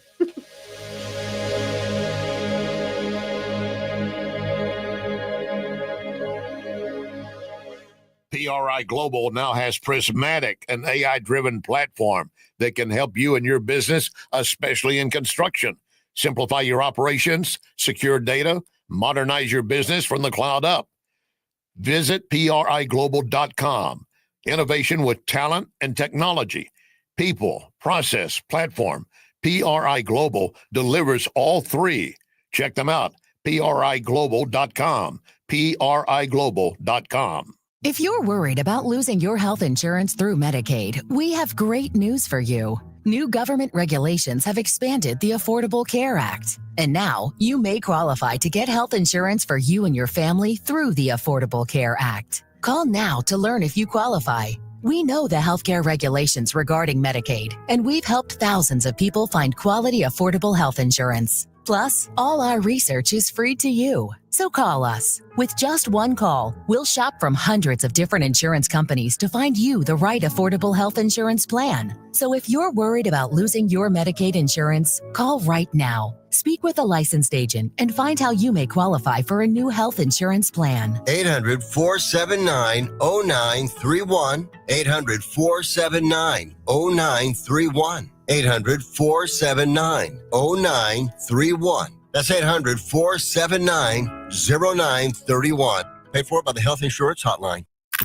Number 1 for live and local. Conservative talk. You can take these facts. I know for a fact. It's just about time. It's not now. When? Oh, there's just so much to say and not enough time to say it or do it. Oh, I'm sorry. This is our country. This is the country that you and I love. I'm kind of not surprised. Man, that's what they need. Very upset. A lot of fear. I agree with that, and well, who couldn't agree with it? It's a fact. 1019 and 94.1. St. Louis is number 1 for conservative talk. News Talk STL. We'll prevail. KLGY HD3 Clayton, K270BW Belfast, KNBS Bowling Green. This is News Talk STL at 1019, 94.1, and always streaming at newstalkstl.com. Breaking news this hour from Town Hall. I'm Rich Thomason. There is speculation that the fingerprints of Ukrainian intelligence are all over this operation in Moscow. Lieutenant General Fanil Savarov, head of the Operational Training Directorate of the Russian Armed Forces General Staff, died from injuries caused by a car explosion. A spokesperson for Russia's investigative committee says investigators say Ukraine could be behind the attack, the 3rd such killing of a senior military officer in a year. Kremlin spokesman Dmitry Peskov says that President Vladimir Putin had been immediately informed about Savarov's killing. The defense ministry adds the senior soldier had previously fought in Chechnya and taken part in Moscow's military campaign in Moscow. Moscow also has blamed Ukraine for several bombings and other attacks in Russia. I'm Charles Tillotson. Weekend talks on ending the war in Ukraine were both productive and constructive. That was the assessment from White House envoy Steve Witkoff, who met in Florida with Ukrainian and European representatives to end the nearly 4-year war. Ukraine's president also pointed to progress, saying all sides were moving quickly. Although just last week, President Zelensky said he didn't think Russia's Vladimir Putin wants peace. Greg Clugston, Washington. It's a pursuit on the high seas, with the U.S. Coast Guard going after an oil tanker in international waters in the Caribbean. The ship is carrying sanctioned Venezuelan oil, according to U.S. officials. If seized, it would be the 3rd tanker to be impounded by the U.S. in the enforcement of sanctions on Venezuela. Promoting a big tent, Vice President Vance. He says the conservative movement should welcome anyone who loves America. He spoke at Turning Point USA's annual convention over the weekend in Phoenix. Watching Wall Street, the Dow futures up 19 points. NASDAQ futures ahead 159. More on these stories at townhall.com. You know me. I believe in freedom, independence, and the values that built this country. Now, the first day, President Trump has taken the steps towards reviving our economy. But inflation, trade deficits, and global uncertainty are hitting hardworking Americans where it hurts. Here's the truth. I refuse to let these hidden forces decide my future. That's why I help protect my wealth with real assets, physical gold and silver. For generations, these metals have held value no matter who's in office or what the markets do. To me, gold and silver mean independence, not just for today, but for tomorrow. If you want the peace of mind I've found, it's time to take action. I've partnered with the #1 rated precious metals company, Goldco, and right now they're offering first-time buyers a rebate of up to 10% in bonus silver on qualified accounts. Visit lauralikesgold.com to learn how you can help safeguard your savings with gold and silver the way I do. That's Laura Likes Gold. From the Michaels Flooring Outlet Weather Center. Meteorologist Chance Gotcha with your first alert forecast. We're going to be tracking temperatures back towards the mid-50s this afternoon. Partly cloudy skies, warming throughout the rest of the week. By Christmas Eve, looking at 69 degrees. Thursday for Christmas Day, 75, partly cloudy. Could be potentially breaking a long-held record held since 1889. Now, as we head off into Friday, we'll look at 68 degrees, mostly sunny, then a little bit cooler into the upcoming weekend ahead. The first alert for Weather Center, I'm meteorologist Chance Gotcha. This hour of News Talk STL is brought to you by Rodney and Jen Wallner and the entire Wallner home selling team at Berkshire Hathaway. Call them today at 314-810-SOLD. 314-810-SOLD. Well, what is it? Well, it's a radio. It was indeed a radio. The entire neighborhood was turned on. The news, analysis, and opinion poured over me like a warm glass of Ovaltine. We triple dog dare you to have a Merry Christmas. From Ruthie's Family Restaurant, Williams Brothers Meats, Gulf Shores Restaurant, Food Truck and Catering, and News Talk STL. What was that? My radio! Now you can fly anywhere in the world and pay discount prices on your airline tickets. Book a flight today to London, Paris, Madrid, or anywhere else you want to go and pay a lot less guaranteed. Call the International Travel Department right now at Low Cost Airlines. 800-515-2397. 800-515-2397. That's 800-515-2397. Mike Ferguson. I'm a stud. I'm ballsy. I don't take no from anyone. Susie Moore. I disagree on his assessment of the situation. Get up, St. Louis. So it's time to get out of bed. Pour yourself the greatest cup of Kofifi the world has ever seen. Rise up with one voice.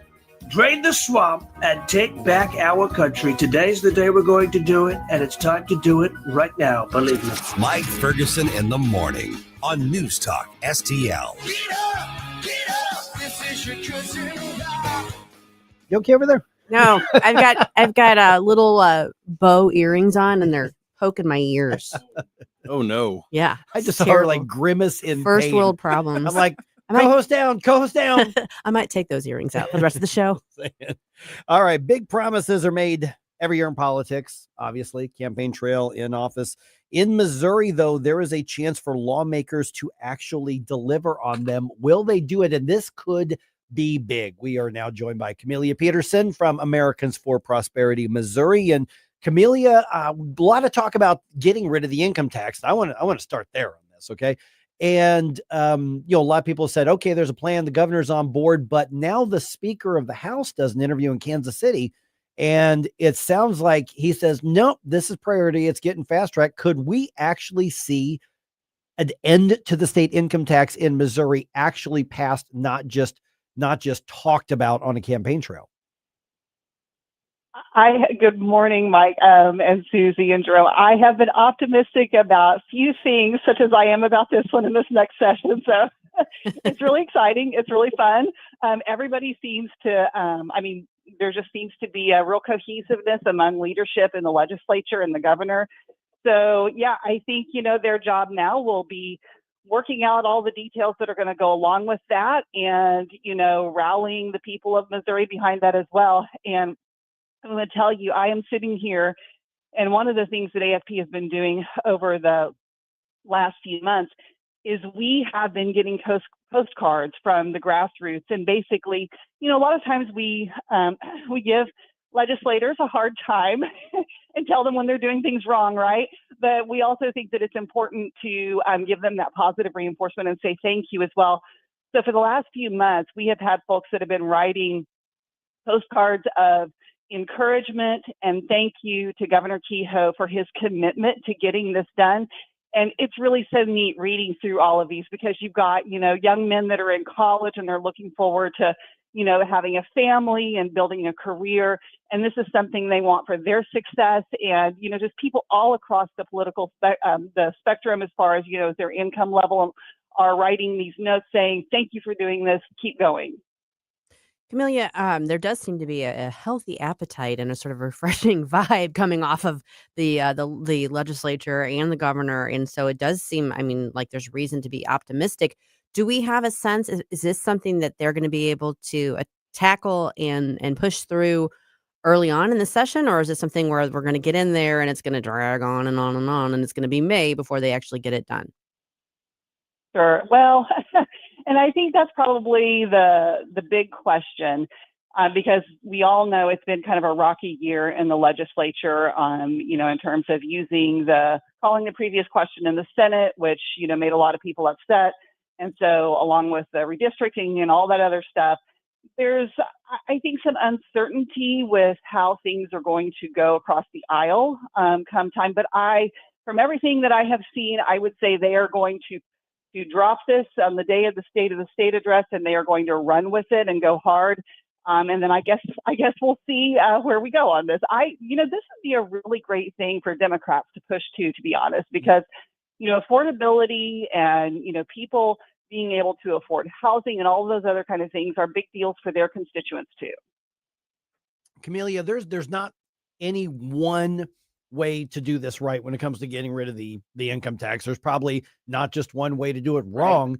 Right. Whatever the right way ends up being, what should that include? What's the right approach to do it, regardless of what the final details are? What are some basic concepts and principles that really need to be applied on this? Sure. I do think that to get this done and to make a change this big is going to be a multi-pronged approach, right?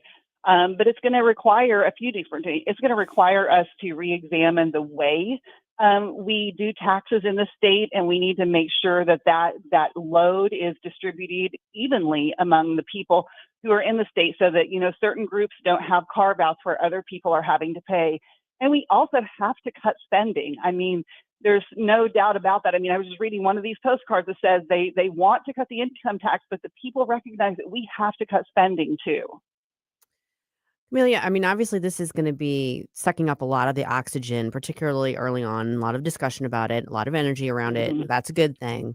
What are the other key priorities you think that you're optimistic the legislature is going to be able to get to this session?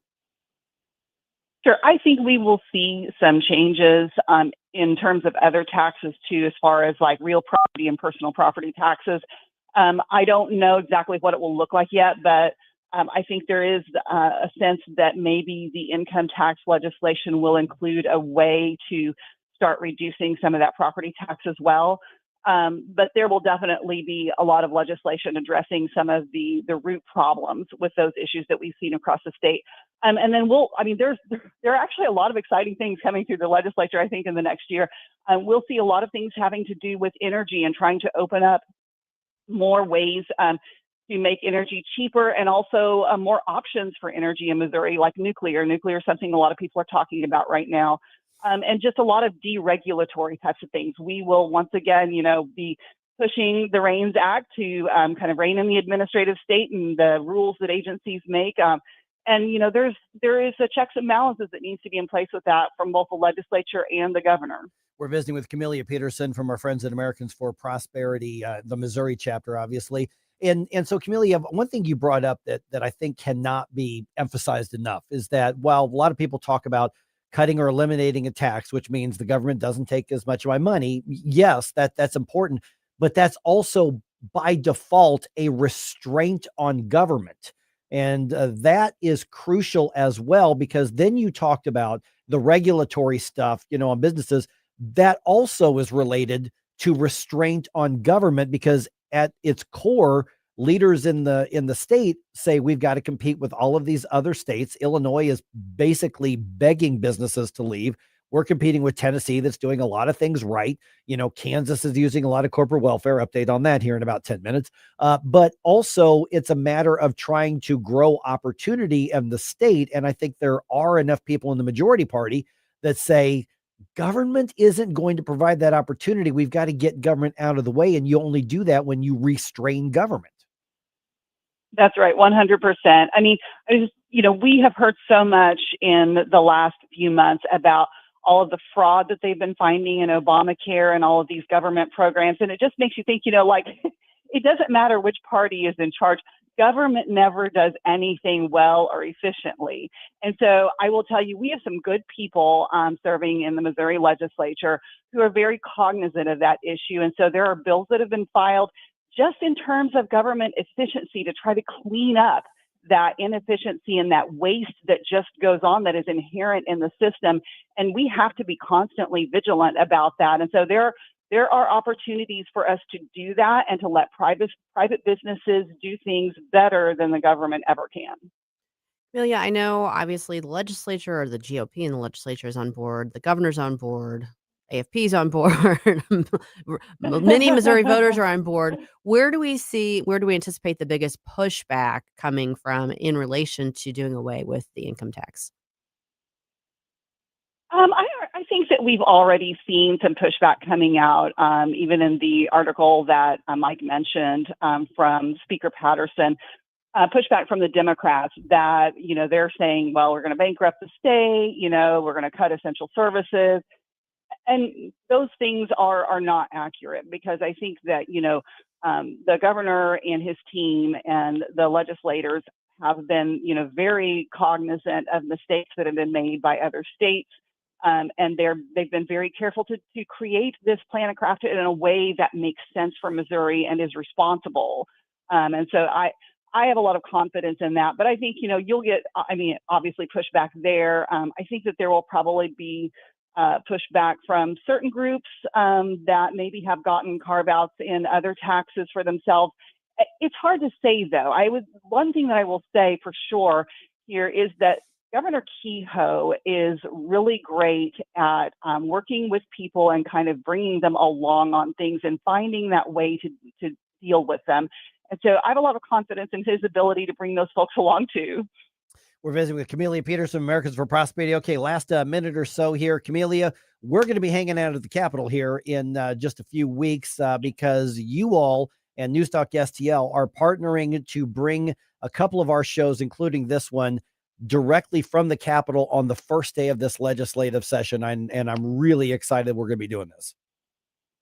Yeah, me too. And I will say, I was talking with Chris Arps the other day, and one of the things I mentioned to him is that we have worked with you guys on so many things over the last couple of years. And one of the biggest things in this last year was that event we did with Glenn Jacobs, Kane. And it was so exciting. And of course, that event was about eliminating the income tax. And so I'm excited to do opening day with you guys. And I just saw Mr. Jacobs on Twitter the other day, and he was giving us props for the Missouri GOP supporting the governor's plan to eliminate the income tax. And I was like, you have to come celebrate with us when we get it passed, and he's going to do it. Yeah, because he actually made the rounds at the Capitol the day after our event, and lawmakers were asking, okay, so what are the problems you're dealing with? What's the right, so he was given some insight into that. But Americans for Prosperity, Missouri, sponsoring not just the morning show here, but the Tim Jones and Chris Arp show, both on the opening day of the legislative session on January 7th. We are going to be broadcasting from the Capitol. And if I ask real nice, I think Camellia might be talked into stopping by for at least a segment on the show. Maybe. Oh, I'm sure. Maybe.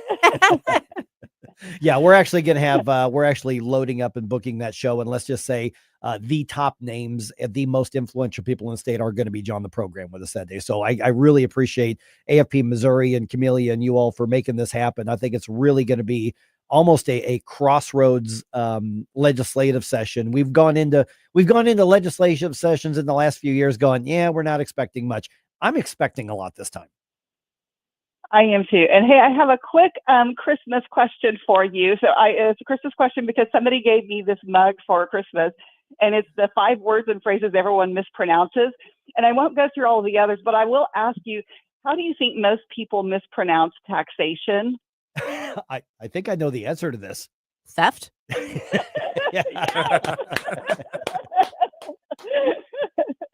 Absolutely. All right, Camellia, we've tagged you and AFP on social media. Looking forward to catching up on the 7th, but you actually, I think, are going to be in here with Susie next week. I am so excited for that. Yes. We're going to have fun. Looking forward to it. All right. Thanks, Camellia. We'll talk to you soon. Merry Christmas, everyone. You too, Camellia. Another popular business is shutting down instead of continuing to do business downtown. At 7:20, let's find out why a popular journalist says city government is part of the reason. I have had enough of this. Turn my eyes to your indifference. Mike Ferguson in the morning I like it, but they're going a little overboard with the dancing. on News Talk STL. Get up, can't you hear the alarm? Tim Jones and Chris Arps in the afternoon. Did Donald Trump and Republicans make everything great again over the weekend? We'll discuss with Senator Jim Talent at 4:25. At 5:25, Red State Headlines with Susie Moore. Tim Jones and Chris Arps. Weekdays at 4 on News Talk STL. Hi, it's Ken Williams, and my favorite Capriati sandwich is the Cap Pastrami. You've got hot pastrami, melty Swiss cheese, crunchy coleslaw, and zesty Russian dressing. What else do you need? I love Capriati's, and you will too. On Manchester at McKnight in Rock Hill. License number E2014A. Hey, it's good to see you. Grandpa had a soft spot for dogs. Yeah, he always had treats in his pocket. He said if you're going to take care of people, you better take care of their best friends too. Is that why we help dog shelters? That's right. For every service call, we donate 10 pounds of dog food to local dog shelters, helping dogs waiting for a home. Grandpa would like that. He sure would. Green is always grasser at grasserhomeservices.com. If you turned 65 recently like me, it's important you find a Medicare Advantage plan that gives you the coverage you're looking for. But finding one can be difficult. The best thing I did, and I suggest you do the same, is call a licensed insurance agent and let them walk you through your Medicare Advantage plan options. There are so many benefits you have access to, so make the call now and let the representatives explain everything to you. Our licensed insurance agents can offer you a variety of Medicare Advantage plans. Plus, the call is free, the information is free, and there's no obligation to enroll. We're here to make it easy for you to select a Medicare Advantage plan that may work for your needs. Finding a Medicare Advantage plan can be easy if you do what I did. Make a quick call right now to learn more. Thank you. 800-439-7851. 800-439-7851. 800-439-7851. That's 800-439-7851. Hey, thank you very much for taking my call. News, analysis, opinion. Yes, I just want you to know what a breath of fresh air you people are. 1019 and 94.1 News Talk STL.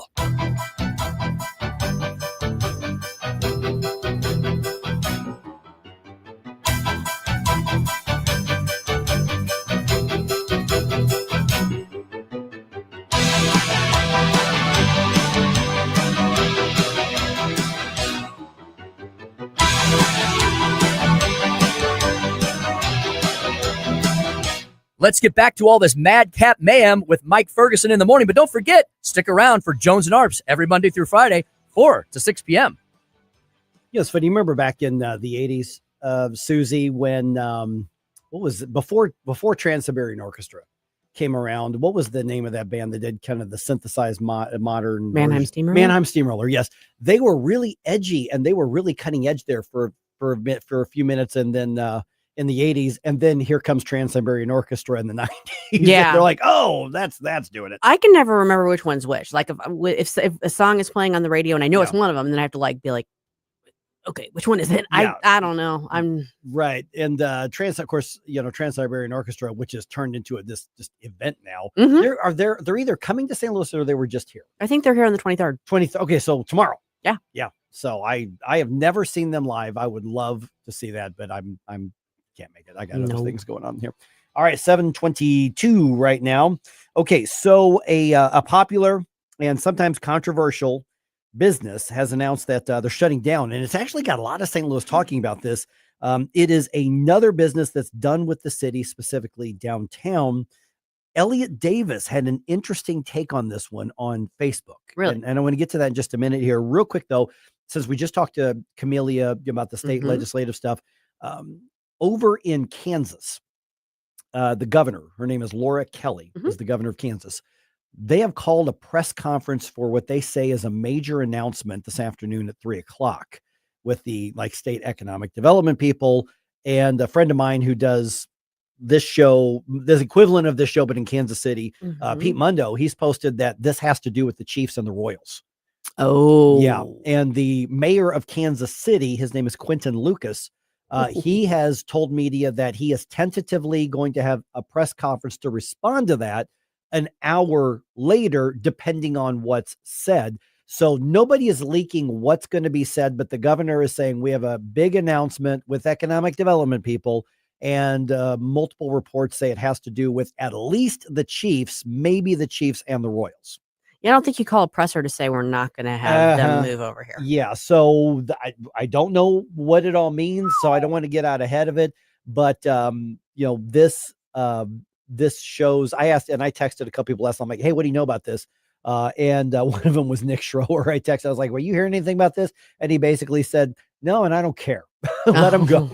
And I'm like, that's the right answer. Okay. Don't let the door hit you on the way out. As far as I'm concerned, I think he's absolutely right. But if Kansas says we got them, they're moving across the state line, then that is mud on the face of every Republican who rushed to hand out a bunch of taxpayer money and cronyism to these billionaires who own these Fair states. point. Yep. So we'll see. Now tomorrow we'll have an update on whatever was said or not said on that. Okay, so I got a text from my daughter Saturday, I guess it was Saturday or something. And she said, hey, don't freak out. But where she works is this bar and nightclub right next to Busch Stadium called the Wheelhouse. And I'll be really honest, I'm not wild about her working there. One, because it's downtown and where it is. Sure. So they've got a lot of problems in that area. And she goes, we're losing our job because they're closing down. She goes, but I got something else lined up already. So don't worry, just and I'm like, wow, I'm really sorry to hear that. Well, then about 30 minutes after she sends me that text, I start seeing the Business Journal writes an article on it. And then, one of the TV stations writes an article. I mean, so like a lot of people are talking about this. And Elliot Davis had an interesting take on this on Facebook. And some of this, he says, you can blame the city government for. And he actually traced it back to the shutdown era under Tashara Jones. Okay. Which I thought, well, that's interesting because you're going back, 4 years now at this point, 4 or 5 years now. And because the Wheelhouse, and I forgot about this, they fought back. That's true. Against the closures and the mandates and the distancing. And they actually fought back, and the city issued an order to shut them down because they weren't complying with a bunch of rules that it turns out were completely nonsense anyway. And so he says they had trouble recovering from that. I don't know. I mean, after that many years, like I guess it's possible that they lost enough money that they had to, I don't know. But then he also just pointed out the crime in the area. Yeah. Now the Wheelhouse is a profitable business. They're really, really packed. They're really popular. My daughter has told me a number of times, oh yeah, we've got a procedure when a shooting happens. And I'm like, I don't want my little girl in a situation where everybody just shrugs and goes, okay, shooting protocol, and they go do their thing. Yeah. And it's not that it happens in that particular bar. No, around it. All around it. Yeah. That's where there was an officer involved shooting last summer, I think it was. Yeah, this spring or past summer. summer, yeah. That happened, and the officer turned out was it was what they call a good shoot. It was justified. He used the proper. Then there was another bar that I guess is more of a problem across the way. Now, to be fair, they've also been busted for having underage drinkers in there. Well, that's never happened That's before. right, exactly. And it turns out that the bouncer was taking bribes for Oh. underage, and apparently it was well known, and they fired him when they got busted. But they fired him. But I'm looking at the comments. I'm like, yeah, apparently that was not a secret. It was an open secret. So, but Elliot Davis goes on there and says, this is walking distance from Ballpark Village. Yeah. I mean, literally just on the other side of the stadium. And he was pointing out that city government allowing the crime to go as bad as it has, and being so willing to crack down and shut down businesses, that he says that city government is basically at least partially responsible for yet another business leaving downtown, especially one that's like 2 blocks from Busch Stadium. Well, yeah, and I think it's underscored by the fact that this is a profitable business. This is not a situation with a business that was struggling. Right. The struggles aren't financial. They're environmental, if you will. Right. And the environment, unfortunately, in downtown St. Louis has deteriorated. And I say that as somebody who worked down there for almost 30 years.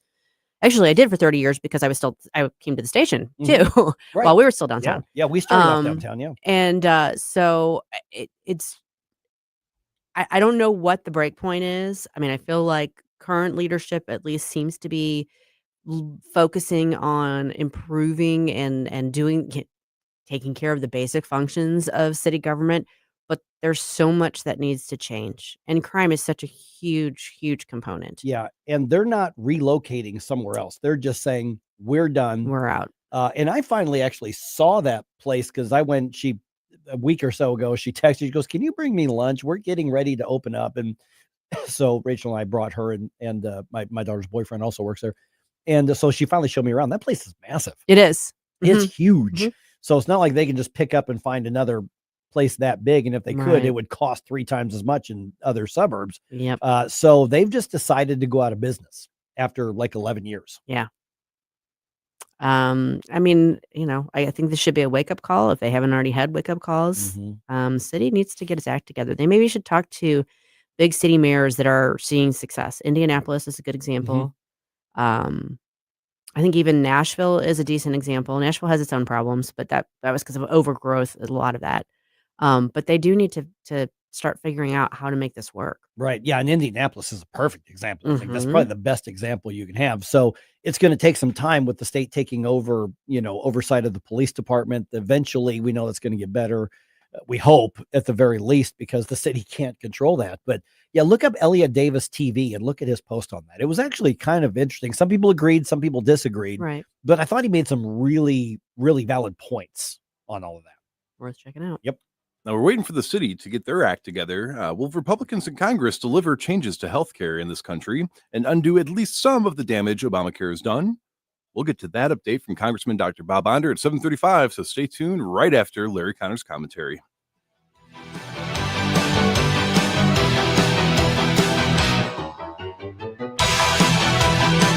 Mike Ferguson in the morning. I've driven all over Washington, D.C. I cannot find the money tree. On NewsTalkSTL. From the Michaels Flooring Outlet Weather Center. Meteorologist Chance Gotch with your first alert forecast. We're going to be tracking temperatures back towards the mid-50s this afternoon. Partly cloudy skies, warming throughout the rest of the week. By Christmas Eve, looking at 69 degrees. Thursday for Christmas Day, 75, partly cloudy. Could be potentially breaking a long-held record held since 1889. Now, as we head off into Friday, we'll look at 68 degrees, mostly sunny, then a little bit cooler into the upcoming weekend ahead. The first alert for Weather Center, I'm meteorologist Chance Gotch. Hey, how you doing? Santa Vic here. And Santa's head, Vic head. Here. And you can win some great prizes with NewsTalkSTL's St. Louis Conservative Christmas. Forgot the ho-ho-ho. What? You forgot the ho-ho. Oh! No, ho. Oh! Log on to NewsTalkSTL.com for your chance to win great prizes from Ami's Pizzeria and Restaurant, Small Cakes Cupcakery and Creamery, and Gulf Shores Restaurant, Food Truck and Catering. NewsTalkSTL.com. Oh! Larry Connor's Commentary, brought to you by Vincent's Jewelers, offering a wide selection of jewelry, including lab-grown diamonds, affordable earrings, bracelets, necklaces, and rings, up to 75% off their natural counterparts. Visit VincentsJewelers.com. This is Larry Connor's Commentary on News Talk STL.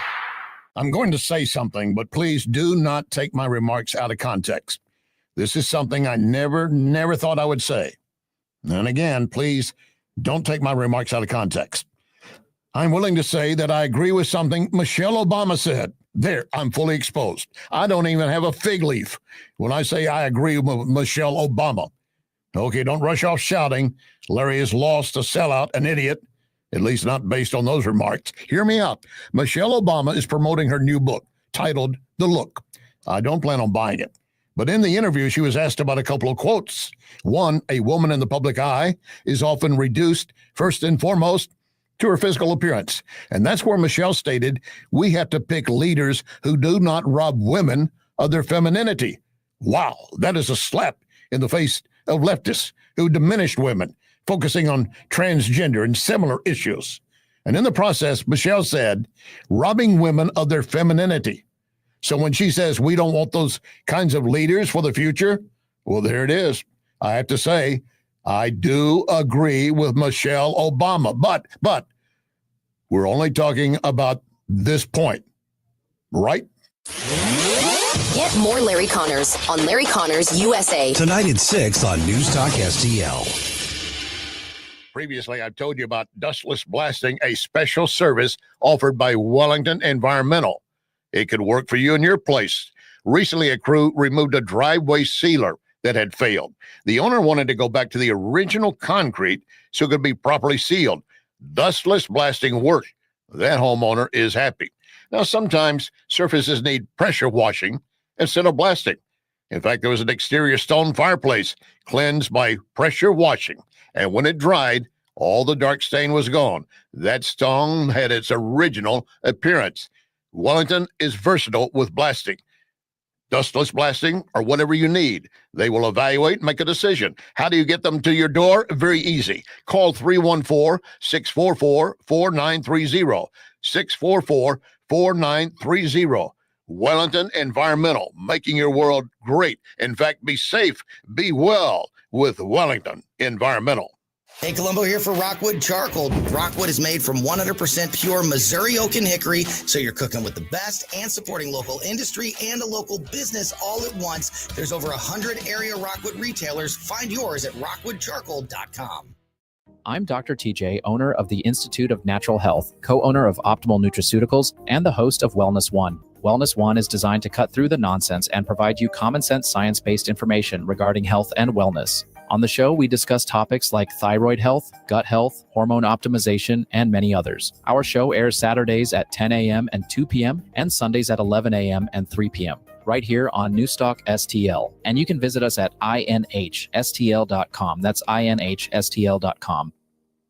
If you find yourself feeling out of place in the world, it's comforting to know conservative values haven't been abandoned everywhere. The far left wants to destroy conservative values in America. This is News Talk STL. Welcome home.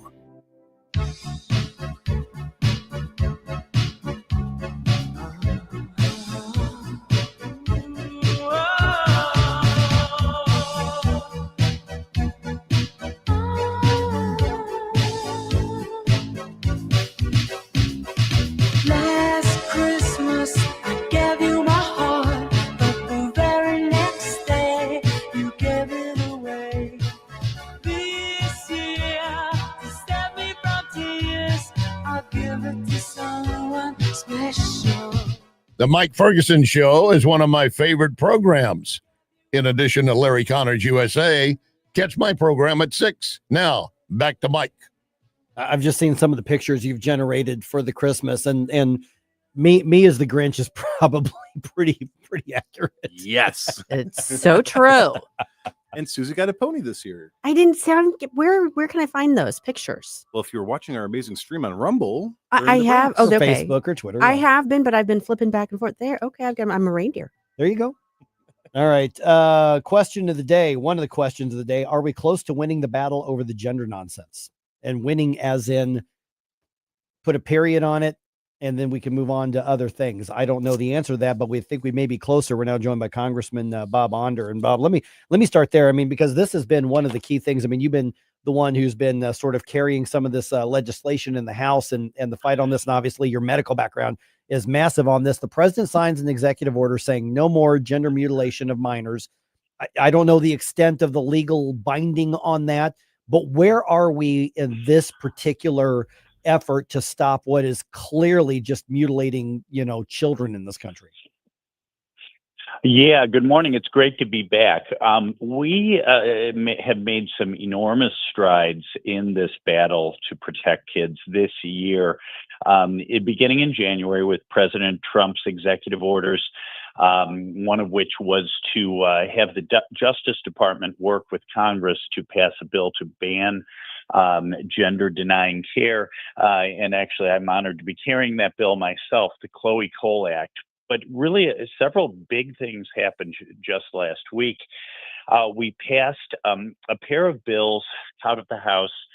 One, a different ban on gender-denying care by Marjorie Taylor Greene. And then right before we left for break, the last vote we took was Congressman Dan Crenshaw's bill to defund gender-denying care in Medicaid. But even more immediately impactful, on Wednesday, RFK Jr. announced a new provision, a new regulation that would say that hospitals who do gender-denying care, do chemical and surgical castration of kids, would be ineligible to participate in Medicare and Medicaid, which is essentially for a hospital, basically the death penalty. So basically that amounts to a ban on these gender clinics that exploit and mutilate our kids. So huge victory last week. Well, Bob, y'all had another victory too, in that the House passed the health care plan, and that actually, I think, maybe surprised people that it had passed as quickly as it did and without a whole lot of controversy. And it's moved on to the Senate. Do you have any sense of what's going to happen with it in the Senate? Obviously, nothing until after the first of the year. Right. Well, I am hopeful the Senate will take a look at it. Some of the provisions in that bill passed the Senate previously, passed the House previously and were not taken up by the Senate. But I think this year we have a new sense of urgency about health care and health care affordability that I'm hopeful will bode well for that bill. We did a number of things. So all this talk about extending these COVID Obamacare subsidies, that only amounts to about a 4% difference one way or the other in the premiums of in Obamacare. But we did something in that bill, which was to fix the cost share reduction part of Obamacare, which would result in a 12% decrease in premiums in Obamacare for Obamacare enrollees. But we did other things like PBM reform. We allowed association health plans, so groups of businesses could get together and form their own health plan, and my own bill to protect employer-sponsored insurance, something that is under siege in some red states, in some blue states. So it was a big victory. But yeah, it won't do anything unless the Senate takes it up. But I'm hopeful they will give a look at it. Yeah, so somewhat of a step towards less government regulation would be better than nothing. I've heard a couple of media outlets saying, hey, by the way, don't forget some of these spending authorizations on a couple different things. They're not as long-term as some of the others. Are we at risk of any sort of hiccup in government operations? I don't think there's going to be risk of a full government shutdown again. But could there be some hiccups at some point in January with some of these bills expiring if the Democrats decide to stomp their feet again? Oh, for sure. I mean, so far we've only passed 3 of our 12 budget bills, and the 30th of January will mark the expiration for the departments of government affected by the other 9. So yeah, we are at risk of another shutdown, and unfortunately, the Democrats seem to think that stomping their feet is their best course of action, that opposing the Orange Man and opposing Republicans is somehow good for them electorally. I don't think they're right, but I do have a fear that is the case. On the House side, we have passed all 12 budget bills out of committee. We've passed the 3 that were signed into law and several others out of the House of Representatives. So we're doing our work, but at some point, Hakeem Jeffries and Chuck Schumer have to decide: do they want to inflict the kind of pain on the American people they did last summer and fall? Well, Bob, obviously you all don't have control over what the Senate does. They've got their own issues. But on the House side, particularly with, for instance, Marjorie Taylor Greene leaving, and the numbers dwindling, the margin dwindling, what is your sense of the likelihood of the House being able to pass the rest of those appropriations bills, the ones that have passed out of committee now? Yeah, I think we can do it. I think the House will be able to do it, even with our narrow majorities. We've had our own issues over on the House side. I mean, this business of 4 or 5 Republicans more working with the Democrats and Hakeem Jeffries to do discharge petitions to subvert, a lot of times that gets spoken of as a way of subverting the will of leadership, but really the will of all Republican caucus members. Because when we decide to do one thing and Hakeem Jeffries decide to do the other, we need to stick together with these narrow majorities, and not do the bidding of the progressive Democrat left. And these Republicans who keep breaking with us on discharge petitions, I think they think that governing like Democrats light somehow is their key to reelection. I think they're wrong, and it's really critical that we stick together with these very narrow majorities. All right, we're visiting with Congressman Bob Onder here. Okay, so big question. Obviously, everybody's talking about the Epstein files. Fraction of the documents they acknowledge they have been released, and hundreds of pages literally completely blacked out. What's your assessment of the job the DOJ is doing in complying with that law that passed overwhelmingly? I mean, bipartisan overwhelmingly as well. What's your assessment of what they're doing right now? Right. I mean, count me among those who are frustrated with the Department of Justice and the slow rolling of the Epstein file rollout. Now, I get it. They're saying with hundreds of thousands of pages of documents in order to protect the identity of the victims, and just because of the sheer volume of the material, they need to roll it out a little at a time. But of course, this has been an issue since January, and it was an issue that the president, other Republicans ran on. So I'm frustrated with the slow rollout, all the redactions.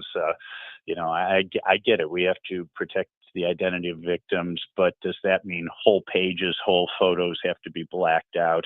But I think we'll eventually get it all, but I think we're going to have to keep up the pressure. And I really don't know why the Trump administration didn't just rip the Band-Aid off early and let the chips fall where they may and get behind it, because the way it's going, it's just a slow drip.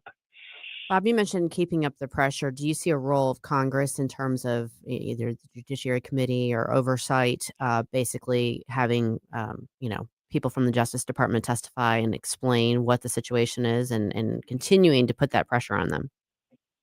Yeah, I think there is a role there, Susie. Yeah, so far the Oversight Committee has taken the lead on this, James Comer and his colleagues. But yeah, I think that will probably be necessary. All right, you are on break now, right, for the holidays? We are. Our last votes were on Thursday, and it was an eventful week to say the least. But yeah, we're back in the district for a couple of weeks here over the holidays. All right. Hopefully, I can run into you at one of the events around town here at some point. I'm sure we will. All right, Congressman Bob Onder, have a Merry Christmas. Appreciate you being on. Looking forward to the updates as we go and get into the new year. Merry Christmas. Have a great week. Thanks, Bob. You too. You know the movie Homeward Bound? Yeah, with the dogs. Yeah. Yeah. Well, a dog and a cat. Yeah, dog and a cat. Yeah. Oh, I have a story about a lost kitty Ooh. that I'm going to share with you on Tell Me Something Good coming up right after this. Okay. Last Christmas, I gave you my heart, but the very next day, you gave it away. Mike Ferguson in the morning The people know the truth. on News Talk STL. I'll give it to someone special. Mike Ferguson here. Retirement should be a time you can relax. No more stress from work. But there's one thing you can't forget about when retiring. That's your money. Do you have enough saved to fund your income for life and keep up with inflation? How will you claim your Social Security benefits? And what about long-term care? The ClearPath Wealth Management Group at Stifel is here to help answer all of these questions. You can hear their latest views on the markets and investing during On the Money, hosted by Stifel financial advisors Bob Stockdale and Eric Robert, every Saturday morning at 9, right here on News Talk STL. They can help you get organized, guide you through critical retirement decisions, and create an investment portfolio designed around your needs. To schedule your free retirement plan consultation, go to clearpathinvesting.com. That's clearpathinvesting.com. Or call 636-695-2650, 636-695-2650. Stifel Nicholas and Company Incorporated, member SIPC and NYSE. Winter's coming fast. Is your furnace ready? Johnson Heating and Cooling is here to help. Get our complete furnace checkup for just $99. We'll check for gas leaks, inspect electrical connections, and examine your flue to keep your family safe and warm. We service all brands of equipment, and we're fully licensed and insured. From furnace maintenance to air conditioning service, new installations to repairs, call 636-332-4141 or visit johnson-heatingandcooling.com.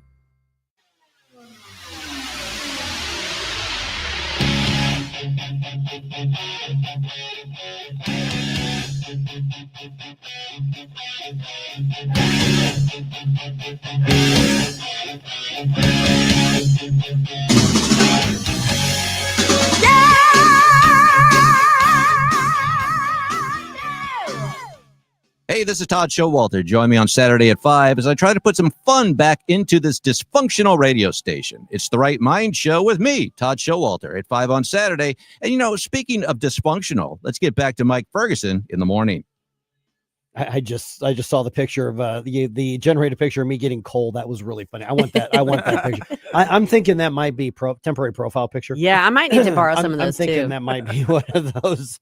Oh my goodness! All right. At least it's not you in a glittery dress looking back over your shoulder. Don't judge what I do at night. I've seen too much of that on Facebook lately. Just saying. All right, 7:49. I'm kidding, Mom, because she watches and listening sometimes. Just saying. All right, 7:49 here. All right, I'm telling you, we're heading into Christmas. We are not going to be knocked down, dragging out, all the just redlining divisive stuff all week. When there's big news we're talking about, we're going to have a lot of fun Enough this week. with the Sturm und I Drang. know. I'm just saying. I mean, far as you know, we might even be drinking by Wednesday before, just saying. Why wait? That's right. It's 5:00 somewhere. Okay. But this is a great time to start off the week with Susie, you telling us something good. Tell me something good. An Idaho Secret Santa is giving $1 million to local residents dealing with chaos. Santa has arrived early in Idaho in the form of a mystery donor who is giving away $1 million to families in crisis. The Secret Santa of the Gem State started making Christmas magic a couple of months ago and will continue spreading joy through the end of the year. One of the earliest gifts was a 2025 Honda minivan and $1,000 for a family that has conjoined twins, which occurs about once in every 50,000 births. Twin sisters Callie and Carter Torres were not expected to survive more than 24 hours. Instead, they have grown to be 8 years old, defying the odds on a daily basis. Their medical condition requires a non-collapsible wheelchair and frequent 3-hour trips from their home in Blackfoot, Idaho to Salt Lake City. Another gift was delivered to a new mom who lost her house in a freak accident. A month after her baby was born in July, a truck ran a stop sign and crashed into Emma's house. Her living room was destroyed, a wall collapsed, windows shattered, and water lines were ruptured, flooding the entire first floor and basement. Thankfully, Emma and her new baby were safe, but the family has been displaced ever since. The Secret Santa gave the family a $1,000 gift card for gas and a $5,000 gift card to houseware stores. Wow. Yet another memorable gift was awarded to Megan Mabey, a beloved teacher at Hobbs Middle School in Shelley, Idaho. An attic fire ignited in Mabey's house earlier this month, and her home was rendered uninhabitable. Her family's been rotating through hotel rooms and rentals ever since and will be displaced for about 6 to 8 months. Christmas spirit has surged throughout Idaho, and Secret Santa is also delivering cash and presents to family that adopted 4 kids after having 5 of their own. A man who was paralyzed following a spinal stroke, a woman who was dealing with a brain injury following a car accident, and many, many others. Thank you, Idaho Santa. Yeah, see, I'm thinking that would be the fun part of being like ridiculously rich, is being able to do stuff like that. Yeah, agreed. Tell me something good. I actually thought I might win the Powerball this weekend, and that's what I would do if I won it. But you're here, so you didn't. As far as you know. Swearing can actually be good for you. Oh, this is some good news, right? All right, yes. According to new research, dropping an F-bomb can boost your performance by helping you feel stronger, more focused, and disinhibited, say scientists. Most who curse like a sailor know that letting out a swear word in the moment of frustration can feel good. Now, new research by psychologists suggests that it really can be good for your well-being. The study, published in the journal American Psychologist, shows that swearing can boost people's physical performance by helping them overcome their inhibitions and pushing themselves harder in strength and endurance tests. In many situations, people hold themselves back, consciously or unconsciously, from using their full strength, says study author Dr. Richard Stevens of Keele University in Staffordshire, England. Swearing is an easily available way to help yourself feel focused, confident, and less distracted, and go for it a little more. Previous research by Dr. Stevens and his colleagues found that when people swear, they perform better on many physical challenges, including how long they can keep their hand in ice water and how long they can support their body weight during a chair push-up exercise. Dr. Stevens and his colleagues believe that it might be that swearing puts people in a disinhibited state of mind. By swearing, we throw off social constraint and allow ourselves to push harder in different situations. Swearing is literally a calorie-neutral, drug-free, low-cost, readily available tool at our disposal for when we need a boost in performance. F yeah. That's all I can do, as close as I can come on the radio. Tell me something good. Now, somewhat personal story. Friends of mine had a sweet little 1-year-old kitty named Bowie that went missing around December 9th of this year. Yeah. And they put a word out on Facebook. They let everybody know. They let the lost and found folks know. They were looking for their sweet little cat. It's actually in the subdivision next to the subdivision where my mom lives. So I told her to be on the lookout. Day after day, there were a couple reported sightings of him, but he wasn't coming home. And we had that horrible cold snap. And they were so worried. As someone who has lost a cat and knows somebody else who's lost a cat that way, I was feeling terrible, terrible, terrible for them.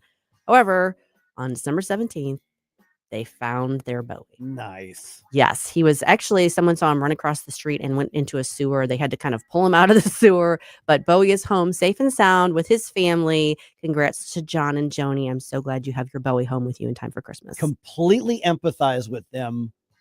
Punky pulled the disappearing act earlier this year, horrible, and I horrible was feeling. shocked at how upset I was over this Awful feeling. until she was found like 5 days later or something like that. Yeah, I get it. Totally get it. Love that they got their cat back. Me too. Tell me something good. All right, it's time for the national days. Ready? Today is National Date Nut Bread Day. What the heck? I don't even know what that is. What? Yeah, that's a new one. Date nut bread. Yeah. Okay. I'm skeptical. It's also Forefathers Day, which is commemorating the landing of the Pilgrim Fathers in Plymouth, Massachusetts. Now, technically, they landed on December 21st, but it's celebrated on the 22nd for whatever reason.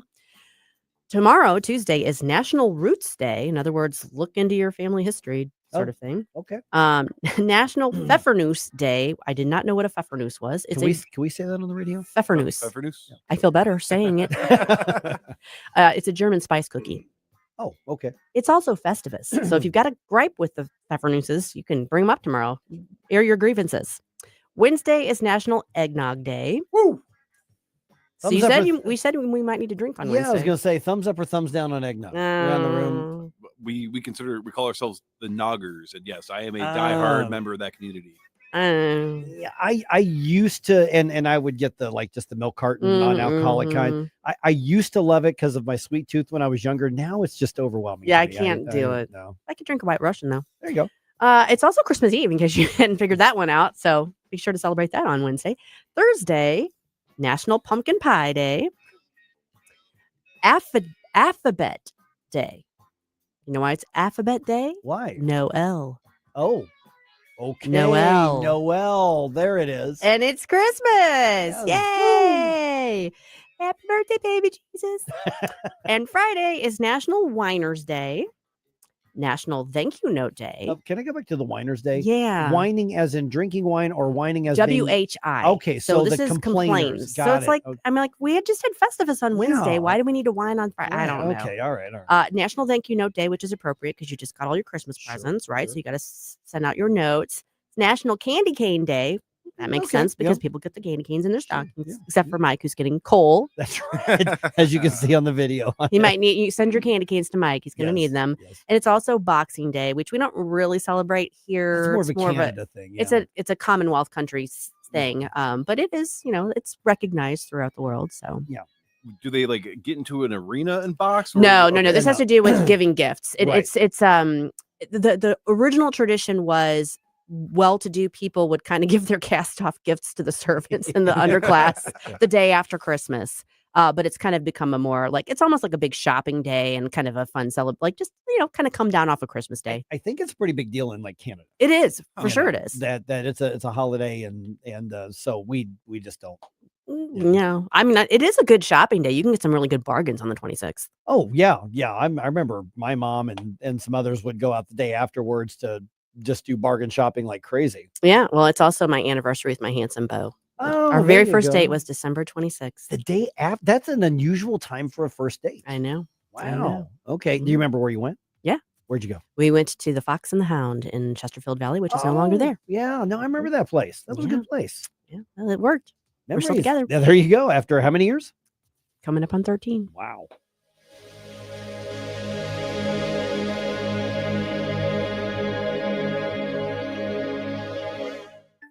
The Herzog Foundation is the vision of its founder, Stanley Herzog, and it exists to promote quality Christ-centered K through 12 education nationwide.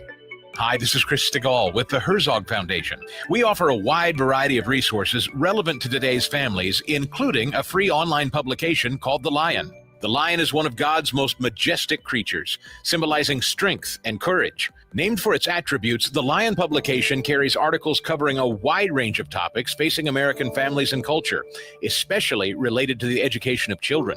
The Lion can be found online at readlion.com. That's READ lion.com. Sign up for The Lion at readlion.com and find dozens of must-read articles published every day.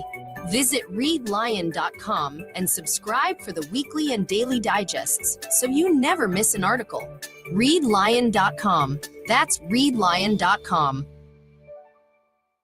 Hey, it's Susie Moore. If new flooring makes you think hassle, think again, because Michael's Flooring is changing the game. For over 30 years, Michael's has been locally owned and trusted for quality, variety, and amazing service. Whether it's carpet, hardwood, laminate, luxury vinyl, or ceramic tile, their expert team makes installing new floors exciting, not stressful. That's why customers keep coming back. Visit Michael's Flooring at St. Peter's, Starting Prairie, Creve Coeur, or online at igotfloored.com. That's igotfloored.com. Because truth matters. Let's speak that truth. Because understanding matters. Let's break this down. With all that's happening, And it's happening a lot faster. what matters most is, The only question that matters here. are you informed? Important issues that are facing this country. Depend on us. The latest events. The information you need Here are the facts. when you need it. We always have great conversations. You guys have a great radio station. 1019 and 94.1. News Talk STL. KLGY HD3 Clayton, K270BW Belfast, KNBS Bowling Green. This is News Talk STL at 1019, 94.1, and always streaming at newstalkstl.com. Breaking news this hour from Town Hall. I'm Rich Thomason. Going somewhere this week? A lot of us are. AAA estimates 122 million Americans will travel between this past Saturday and New Year's Day. That's nearly 3 million more than the record set a year ago. AAA Travel Vice President Stacy Barber says people have a desire to travel, whether it's returning to their hometowns or going to new destinations. AAA expects about 110 million people to travel by car, with another 8 million taking domestic flights. The number of people taking flights would also set a record, despite domestic round-trip flights costing an average of 7% more this year than last year. I'm Mike Hempen. Enforcing President Trump's blockade, the U.S. Coast Guard shadowing another oil tanker off the coast of Venezuela.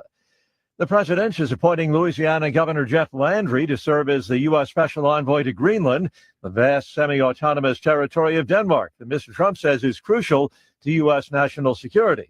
And the president is recalling more than 24 career ambassadors and other diplomats. The chiefs of mission in at least 29 countries have been informed that their tenures would end in January. All of them had taken up their posts in the Biden administration, but had survived an initial purge in the early months of Donald Trump's second term that targeted many political appointees. Two State Department officials said those affected by the shakeup are not losing their Foreign Service jobs, but will be returning to Washington for other assignments.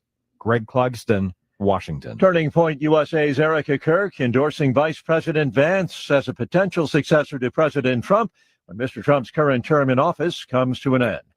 Watching Wall Street ahead of this morning's opening bell, the Dow futures up 36 points, NASDAQ futures 166 points higher. More on these stories at townhall.com.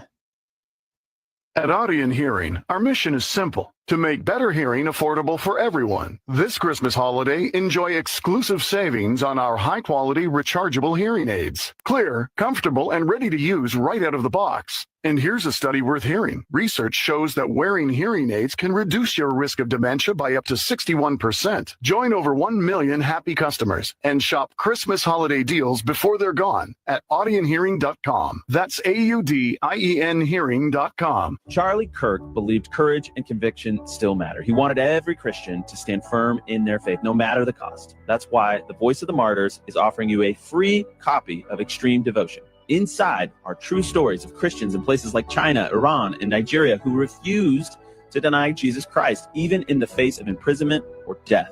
Charlie's passion was to see that kind of faith in all of us. Get your free copy today at vom.org/Charlie. That's vom.org/Charlie. From the Michaels Flooring Outlet Weather Center. Meteorologist Chance Gotcha with your first alert forecast. We're going to be tracking temperatures back towards the mid-50s this afternoon. Partly cloudy skies, warming throughout the rest of the week. By Christmas Eve, looking at 69 degrees. Thursday for Christmas Day, 75, partly cloudy. Could be potentially breaking a long-held record held since 1889. Now, as we head off into Friday, we'll look at 68 degrees, mostly sunny, then a little bit cooler into the upcoming weekend ahead. The First Alert 4 Weather Center, I'm meteorologist Shane Scotch. This hour of News Talk STL is brought to you by Stifel, serving investors for over 130 years. Contact your Stifel financial advisor at stifel.com. That's STIFEL.com. Streaming TV is where it's at. It's not about cutting the cord anymore. That's old news. It's all about your customized TV options. With the best and cheapest high-speed internet and your own TV subscriptions, we've got your dream TV lineup. Between wired and satellite internet and TV, you now have tons of options. Save money and get more internet speed and better TV today by calling the Whole Home Connect. We scan your location and offer you the best TV and internet options. And we always have specials and promotions. So when you call, ask about that. Take 5 minutes of your time. Make this free call now and learn how to save money and get better internet and TV for your home anywhere in the U.S. Make this simple and free call now. 800-257-1632. 800-257-1632. 800-257-1632. That's 800-257-1632. Mike Ferguson. Merry Christmas, you filthy animal. Susie Moore. Christmas isn't just a day, it's a frame of mind. Get up, in case you hear the alarm. Get up, St. Louis. Now I have a machine gun. Ho, ho, ho. Mike Ferguson in the morning on News Talk STL. Get up, this is your cousin. All right, about those Epstein files. Yeah, what about them, Mike? Where are the rest of those? Well, why are there so many blacked out pages? Man, that's a lot of toner going to be used if you print those things out. All right. Also, America Fest had a little bit of everything, including some infighting on the right. But here's a weird question. Is that infighting actually needed right now? I don't think this is the time to be fighting, to be honest. Yeah, there's a lot of different perspectives because at some point, some are saying, whoa, we're going way off the rails. We don't stand for anything. And I think there's a fair point on that. So interesting. I want to get into that in a little bit here. And the Redbirds trade away another big name off that lineup. Interesting stuff here. 8:05 right now. Let's go ahead and dump some news on you. Wake up, America. It all worked out. You know, I mean, they got all the news. The morning news dump. Sam Page will still face a criminal trial. Yes, on Friday, a judge in Springfield denied his motion to dismiss the case. Page, as I'm sure everybody remembers, was indicted by a grand jury after using taxpayer money to campaign against a ballot proposition. The trial is in Greene County because all the lawyers basically agreed you can't try the county executive in the county where he's at. Everybody knows who he is and everybody has an opinion on him, so they moved it to Southwest Missouri. That trial is scheduled for March 23rd. Sam Page is not running for re-election as St. Louis County executive, so regardless of how the trial turns out, at least we've got some good news in St. Louis County. Yeah. At least there's that. Okay, Justice Department is defending its handling of the kind of, sort of, little bit of a release of the Jeffrey Epstein save files. someone's life possibly one day also. Is that my... That is you. Autoplay. Darn you, autoplay. Russ says he's also thankful for his newfound friendship. There it is. Autoplay. Sorry about that. All right. Here is the story about the Epstein file sort of rollout. The DOJ was required to release all the files by last Friday, but Deputy Attorney General Todd Blanche defends the decision to release just a fraction of them. He told NBC's Meet the Press that his department was obligated to act with caution and eventually will release all of the thousands of documents. But Democrats and other critics are not satisfied, accusing the Trump administration of trying to hide information. Greg Clugston, Washington. And I want to point out, it's not just Democrats. This isn't a Democrat versus Republican thing. There are a lot of Republicans who are frustrated with this as well. And it's one thing, as Susie was pointing out, to say you've got hundreds of thousands of pages and there may be just logistical. Okay. But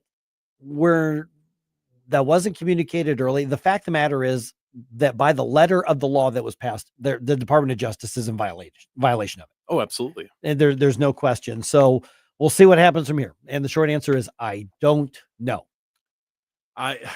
The only thing I do know is that probably nobody's going to be held accountable for it. Oh, absolutely not. I mean, this whole thing, I've been saying it for a while. I mean, we've known for a while that the redactions were coming for certain individuals. People keep saying, well, why didn't Biden do anything about it? Well, because a lot of those people were under Biden's, side as well. But the fact of the matter is right now the responsibility falls on the current administration who has the unredacted files and is currently redacting them. And that doesn't sit right with me. The Trump administration could have fixed this. They could have. Because the Biden administration was hideous on this. And the Trump administration could have fixed this. They can at least get caught up and do something, and I hope that they will on this. But this isn't a Republican versus Democrat thing. No, and that's why I appreciated when Congressman Dr. Bob Onder was on with us, which you can hear with the podcast when that gets uploaded later. But even he said we should have just President Trump should have just pulled the Band-Aid off and let the dice fall where they may and go from there. And right now, I think he's lost. The administration altogether has lost so much credibility. It's going to be very difficult to see how this primary goes. Yeah. All right. Equal Employment Opportunity Commission Chair Andrea Lucas making some waves. She posted a video to social media last week encouraging white men to file workplace discrimination claims. So that's on Fox's The Big Weekend Show. Lucas says the commission has also been making progress on cases where workers were let go due to their refusal to get the COVID-19 vaccination during the Biden years. The DOJ was crap. I am like over on this one, for crying out loud. My goodness. All right. Let me click here. Here's Andrea Lucas. Good Lord. We are bringing lots of lawsuits. We've recovered multi-million-dollar verdicts and settlements in the last few months related to COVID-19 vaccine mandates. All right. Once again, that was from Fox's The Big Weekend Show. Now, remember, in 2022, the Supreme Court blocked an OSHA vaccine mandate, but that only dealt with businesses that essentially were working contractors or something with the federal government. Many Americans filed complaints on religious grounds, and some of those were truly religious grounds. Others are saying, oh, here's a loophole. The bottom line is you shouldn't have to be forced to put a chemical in your body if you don't want it. Even if it so happened to turn out that it could have been beneficial, that should still be your personal choice, what you put inside of your own body. Plain and simple. Yep. So we'll see where this goes. It just seems like an odd sell. Hey, white men, complain about your oppression and discrimination. It just seems like a tough sell for a lot of people. It is. You have no idea how hard it is to be a straight white man in America these days, Mike. I'm just saying. Well, okay. All right. The family of Ferguson police officer Travis Brown is thanking the St. Louis community. All right. On Saturday, Ferguson police delivered the gifts for his daughters that were collected through the TJ tree. We were telling you about that over the last couple of weeks. Officer Brown continues to recover from a traumatic brain injury caused by a pro-Michael Brown protester during a violent protest earlier this year. It still just boils my blood to think about. This was the entire issue that was being brought up by these types of protesters is bad policing, police discrimination. Well, you have an instance of a good cop. The cops were clearly trying to allow space for the protesters to be able to do their nonsense, and yet they still took it upon themselves. A protester took it upon themselves to violate all of that goodwill and then to permanently alter the trajectory of a man's life and his family. Yeah, and this was on the 10-year mark of Michael Brown getting himself killed by attacking a police officer. So I guess it's fitting, but that's still disgusting. It's just gross. Yep. All right. Vice President Vance, among those speaking at Turning Point USA's America Fest in Phoenix, speaking to reporters, the vice president gave some reflections on his relationship with Charlie Kirk. I miss his optimism. I miss his energy. I miss the phone calls where we'd strategize about how to get this or that GOP congressman to get off their ass and do something. But most of all, I miss Charlie's wisdom. And that was a 4-day event. And I think maybe around 8:50, because I put together a collection of some of the speeches that really got people debating and kind of fired up on that. And it was kind of interesting to kind of go through those and listen to those. So I think we'll do that just a little bit here. Yeah. All right. Gas prices in the U.S. Dropped again over the last 4 weeks. Industry analyst Trilby Lundberg of the Lundberg survey says at least part of that price decrease is due to weaker demand. We've had a pump price drop of 9 cents per gallon in the past 2 weeks. This is on top of another drop before that in the prior 2 weeks. The new price of $2.99 per gallon for regular is 17 cents lower than a month ago. And the current price of gas around the country on average 13 cents lower than it was a year ago. I didn't even check to see when I drove in today where it was around here, but well, right up the road that way. I know it's about $2.79 give or take, which is still a little bit better than it was earlier this year. I said it was cheaper than that last week. Well, it was, but then they've been going back up. So that's why I don't know where the disconnect is, because I hear the price is going down, but then it's like it seems like whatever day you get there determines the price. So true. Yeah. Okay, according to one of America's biggest insurance companies, tomorrow, the 23rd, is the most dangerous day of the year to be on the roads. Oh, yeah. The report by Nationwide says that is because there are more drivers driving than any other day on the roads, and that means more distracted drivers. I am seeing a lot. When they passed the new law and stuff, I noticed there was a big decrease in what I saw as far as people staring at their phones. Now I'm seeing people staring at their phones constantly in traffic. I was actually almost hit the other day by somebody that it looked to me like they were putting their makeup on and watching a tutorial on how to put makeup on while they were driving. And I'm like, that has nothing to do with the holidays. You're just an idiot. I've seen that. I have seen it more and more recently. So I think people have like, oh, well, I'm all right. And so they're saying this is the most dangerous day. Report also made a list of states with the nicest and the meanest drivers around the country. Ooh. Missouri, according to the list, has the 8th nicest drivers, and Illinois has the 10th meanest drivers. I can vouch for that for Illinois for sure. I'm surprised it's actually not even meaner than that. Yeah, well, it was like New York is up there. Oh, of course. So, I've heard horror stories. Okay, Blues are on the road tonight. They play in the NHL's early game, taking on the Lightning. That's going to happen in Florida. Puck drops at 6:00. By the way, guys, the Blues are just one game under 500 now. They have won 3 of their last 5 games. Very nice. So they're actually kind of making a little bit of a run right now as we get into the end of the year. And Wilson Contreras is no longer a Cardinal. Oh, yeah. The Cardinals have traded him to the Red Sox, and in exchange for Wilson Contreras and some money, they're getting 3 right-handed pitchers, including one of Boston's top 25 prospects. I have had enough of this. Turn my eyes to your indifference. Stop right now before you blow us all away. You want to do that? Get up, get up. Mike Ferguson in the morning I just want to say to the men of this country, just shut up and step up. on News Talk STL. Get up. What are you waiting for? Get up, get up, get up. Hi, Hi, I'm Lieutenant Governor David Wassinger. As Christmas approaches, I want to encourage you to support Missouri businesses this holiday season. When you're out shopping for the perfect gift, please stop by a local store and choose something made right here in the Show Me State.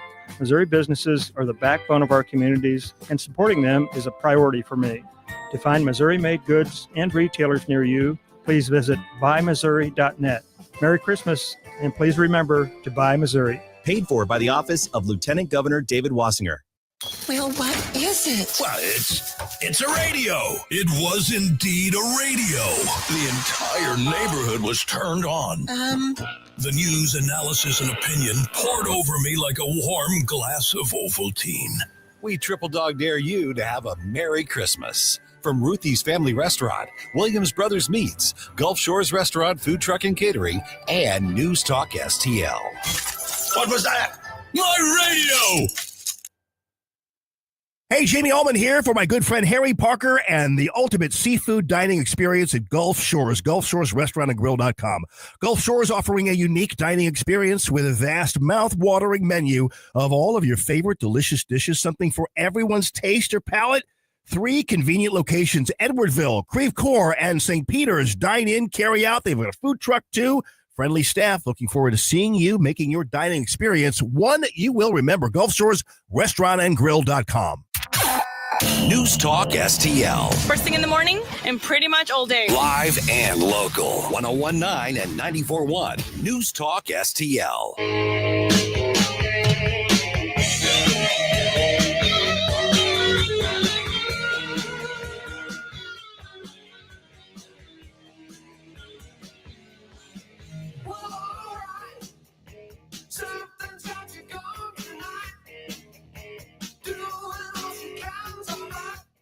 Hey folks, Jamie Allman here, waiting for you for the 3 Martini Lunch, the Common Sense Radio, the Allman Report on News Talk STL. Now back to Mike Ferguson in the morning. Okay, so interesting chain of events that's happening in Kansas here in just over 6 hours. And you may ask the question, why do I care what's happening in Kansas? Well, because it's in all likelihood going to have an effect on Missouri. So Kansas's governor, name is Laura Kelly, has put out an announcement that they're holding a press conference with a big announcement, 3:00 today. They're going to do this in, I believe it's going to be Johnson County, Kansas, which is just on the other side of the state line there. Economic development people are going to be there. And some of the media, including a friend of mine, Pete Mundo, who does the morning show in Kansas City, he and others are reporting that this is directly related to the Chiefs and or the Royals. Ooh. Right. Because there's been this bidding war for the 2 teams, which is what led to that special session where the Missouri legislature and the governor handed out, basically offering, because if the Chiefs and the Royals don't take it and they move, then they don't get it. But we've offered hundreds of millions, really over $1 billion in corporate welfare for the billionaires who own these 2 professional sports teams, for their stadiums and whatnot. So Kansas is basically offering underwriting 70% of the new stadiums. 70%. They have a program there called Star Bonds that they're doing that. So the governor's office is being very tight-lipped over there in Topeka. But the report is that it's going to be some kind of announcement regarding at least the Chiefs, maybe the Chiefs and the Royals. And Kansas City's mayor has announced that he might have a press conference to react to that an hour later, so 4:00. And so I don't know if that means they're announcing the Chiefs or the Royals are leaving and going to Kansas, and Missouri loses another 1 or 2 professional sports team. I think our state's actually lost more pro sports, major league sports teams than I think any other state. Huh. Actually, I mean, when you think about all the teams that have been and gone over the last 150 years, Missouri is one of, if not lost more than any other. Do they still do Guinness Books of World Records? It might be. It might be. Record for us Somebody start looking that up and see which state has lost the most major teams. So here's then the question, because when that special session was called, many Republicans, most of the Freedom Caucus, actually all the current Freedom Caucus, because the Freedom Caucus members who got on board with the corporate welfare, they ain't the Freedom Caucus anymore. Yeah. And so It was a big corporate welfare handout. I completely understand the politicians don't want to be the ones who are, it's on their watch that they lose a professional sports team, much less two. I get that. I get that. It's just horrible public policy. Economically, it's been the cronyism for this type of thing has been debunked time and time and time and time again. The Heartland Institute did that major study 10, 12, 15 years ago, and nobody has disproved what they've done since then. Nobody has empirically said, no, these subsidies and taxpayer money for these sports teams. Now, what a great investment. Now there are things that you can see and you say, look, if it weren't for the sports team, this restaurant wouldn't be right here, or that district wouldn't be right here. You can see that. But then when you balance it with what that competes with and destroys at taxpayer expense, it just doesn't hold up. And the very interesting thing, at least for me, is when we were accepting, we had people calling in, including people that were on the Kansas side of things. And unanimously, everybody at the citizen level was like, if that's how they feel about us, you want to leave us. Yeah. See you later, alligators. And on the Kansas side, they're like, well, no, we don't need you coming over here. We have our own stuff going on. Well, yeah. And that's the thing is in the Kansas City area, the way that the Kansas City area and the way that obviously our area looks at it are two completely different things, as you would expect. There are a lot of conservatives, Republicans who are like, no, this is about our economy. This is about our identity. This is about our community, and I understand the arguments. I really do. But there's no reason for everybody to be funding this. And that's what happens is the taxpayers are the ones writing the bills or funding the bills for this. And it's just a handout to those who could afford to build their own ballpark. And that's really what it comes down to, is that the states then got into a competition who's going to give away the most. And it was disappointing that Missouri's lawmakers, basically said, here's the handout, here's the cronyism, here's the corporate welfare that we're going to give you. So if Kansas ends up winning and offering them more, and the teams move over there, then I'll be really honest. I know that is a punch in the gut to Kansas City. And there's a lot of Chiefs fans all throughout the state, including here in St. Louis. I truly get that. Economically, it's not going to be the blow that you think it is. And secondly, if the teams think that lowly of the community that supported them for generations, bye. See ya. I'm fine with that. And I used to live 20 minutes from those stadiums. I mean, there are going to probably be quite a few Swifties that are disappointed. Yeah, but I mean, they'll eventually get over it, right? Or they'll move. I would think so. But yeah, that's still going to be a scarlet letter to some regards for the representatives that went along with that, because it wasn't as though we were all going to get free season passes if they stay and we fund it. We were going to be funding the bill and then still paying the revenue for the people that, like you mentioned, could afford to do it on their own terms. Right. And if it was really, if it was a public safety thing where we need to renovate the area around there or something for public safety, still not great that we didn't get a voice on there, because it was snuck in, just already a bill that was already set to pass without it. Well, and then they tied a bunch of other tax reform to it. And that is likely to get, the tax reform part is likely to get tossed by the courts. Yeah. I mean, even the most conservative, in one case, libertarian constitutionalist attorney I talked to, Dave Rowland, he said on this show right here, he said, not only should somebody challenge this, or could they challenge it? They should, because it says, if you live here, you get this kind of tax relief. If you live here, you get this kind of tax relief. Oh, you live in St. Louis County, you get nothing. And so it's on its face unconstitutional by the Missouri Constitution, because it treats Missourians differently based on where you live. So this entire special session was a complete and utter mess.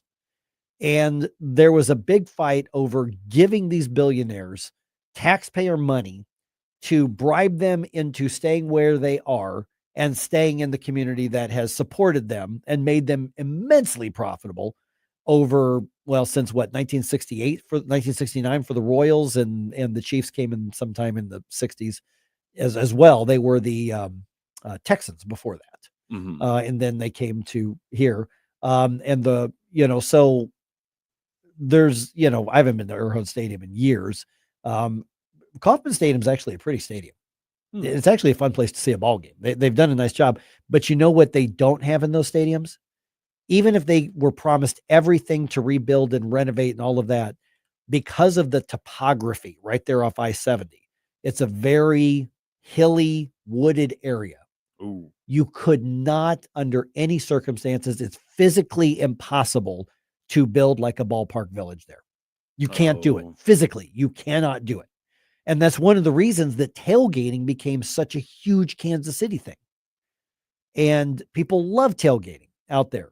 But when you're tailgating, you're not buying money, or you're not buying stuff, and you're not spending money from the bar, from the restaurant, from all of that. Mm-hmm.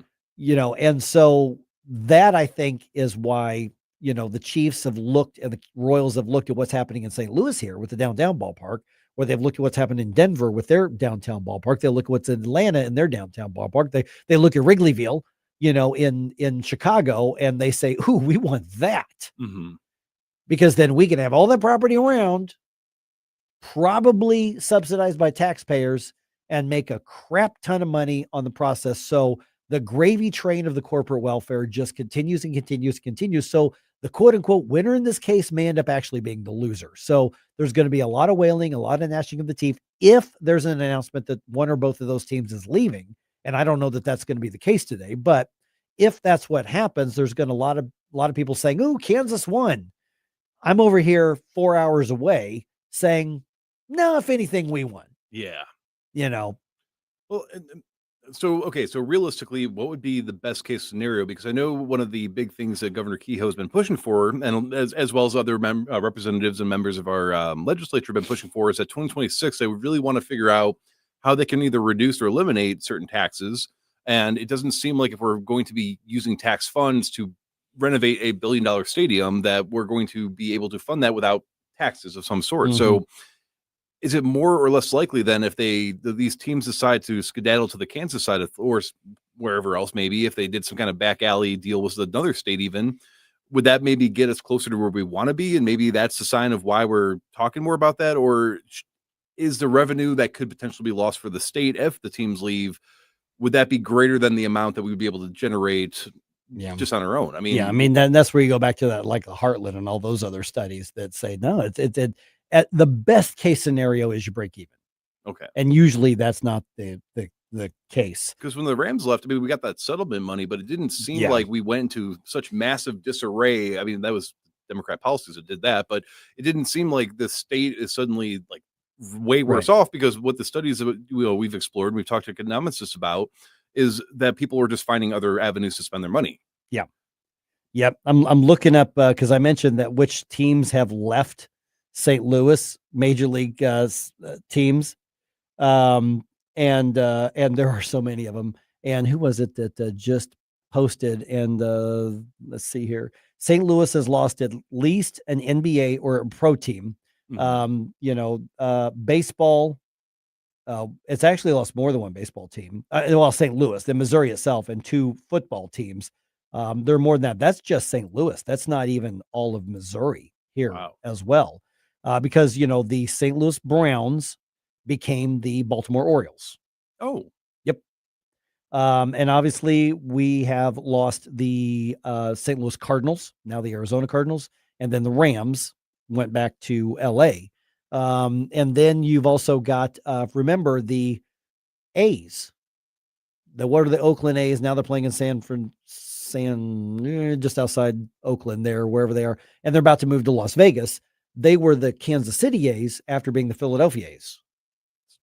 So they're basically Globetrotters at this point. They are basically Globetrotters out there. But like, for instance, let's see here, the St. Louis Browns, Kansas City Athletics, the St. Louis Hawks. I forgot about the St. Louis Hawks, who are now the Atlanta Hawks.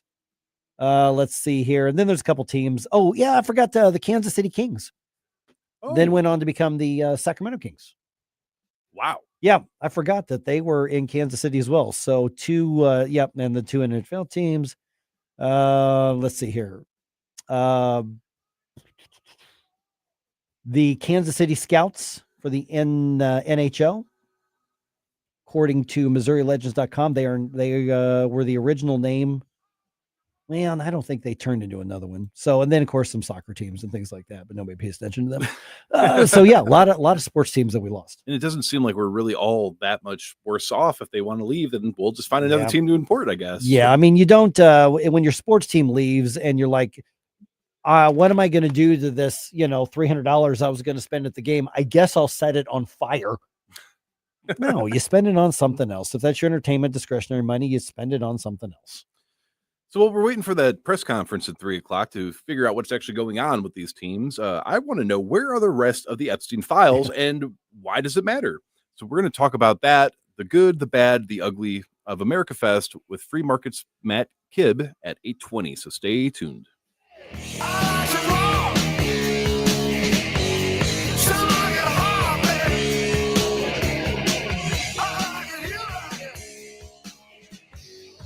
Mike Ferguson in the morning. Always be yourself unless you suck. On NewsTalkSTL.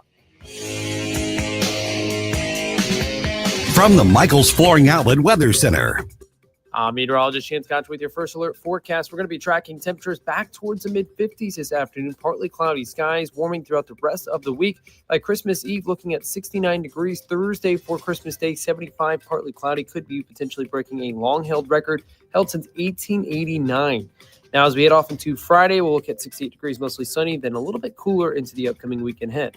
The first alert for Weather Center, I'm meteorologist Chance Gotch. Fox News commentary with Guy Benson. Next. At Audion Hearing, our mission is simple: to make better hearing affordable for everyone. This Christmas holiday, enjoy exclusive savings on our high-quality rechargeable hearing aids. Clear, comfortable, and ready to use right out of the box. And here's a study worth hearing. Research shows that wearing hearing aids can reduce your risk of dementia by up to 61%. Join over 1 million happy customers and shop Christmas holiday deals before they're gone at audionhearing.com. That's AUDIEN hearing.com. Here's Guy Benson. What happened in Sydney, in Australia, everything about that terrorist attack is rooted in religion. As I said, Jews were targeted for being Jews, for celebrating a Jewish festival and a Jewish holiday. That's why they were chosen. It was an anti-Semitic attack, as they're willing to concede that point. And the people who did it were doing so inspired by, in the name of the Islamic State. That's the name of the terrorist organization. I'm not here to say that all Muslims are like that or would endorse anything like this or would pledge fealty to the Islamic State or ISIS. That's not the point. The point is, in the view of these guys, and unfortunately a distressing number of Muslims around the world, that form of Islam is what they practice. For more commentary like this, go to foxnewspodcast.com. Connor Roofing. You can count on Connor. Connor Roofing is now a 2-time winner of the National Best of the Best Award for customer satisfaction for roofing, storm damage restoration, siding, gutters, both residential and commercial. Please visit ConnorRoofing.com for an estimate. And remember, you can count on Connor. It's more than a rebellion. When your teen is slipping into drugs or alcohol, when social media and pornography consume their time and their mind, when depression and even suicidal thoughts cast a shadow over your home, as a parent, you feel powerless. There is hope. At Turnabout Ranch, troubled teens step away from the chaos and into a clarity of nature on a working cattle ranch. Care for horses, learn responsibility, build trust, and rediscover purpose. It isn't theory, it's real work, real therapy, real healing. Families from across the country have found transformation right here, just when they thought hope was gone. If your teen is struggling with addiction, harmful online behaviors, even weight management, call right now and get the help you all need. 800-219-2494. 800-219-2494. 800-219-2494. That's 800-219-2494. What's the best way to get rid of a timeshare that you don't want? Call the Timeshare Exit Hotline. We're a group of attorneys that help customers legally exit their timeshares. It's an easy process. We guarantee results or you pay nothing. Exit your timeshare today. Call now. 800-524-1641. 800-524-1641. That's 800-524-1641. News, analysis, opinion. Don't always agree, but in love listening to your radio station. This is tyrannical stuff they're doing. Elections have consequences. This is 1019 and 94.1 News Talk STL. When you've got something to say, be heard loud and clear. If they'll just do what they were voted in to do. This party needs to get a backbone. They need to get some spine. Join the conversation. St. Louis's place to talk. The Democrats and the Republicans can give us all the lip service they want, but what they need to do is take action today. 1019 and 94.1. You have to take a stand sometimes. This is News Talk STL. News, analysis, and opinion.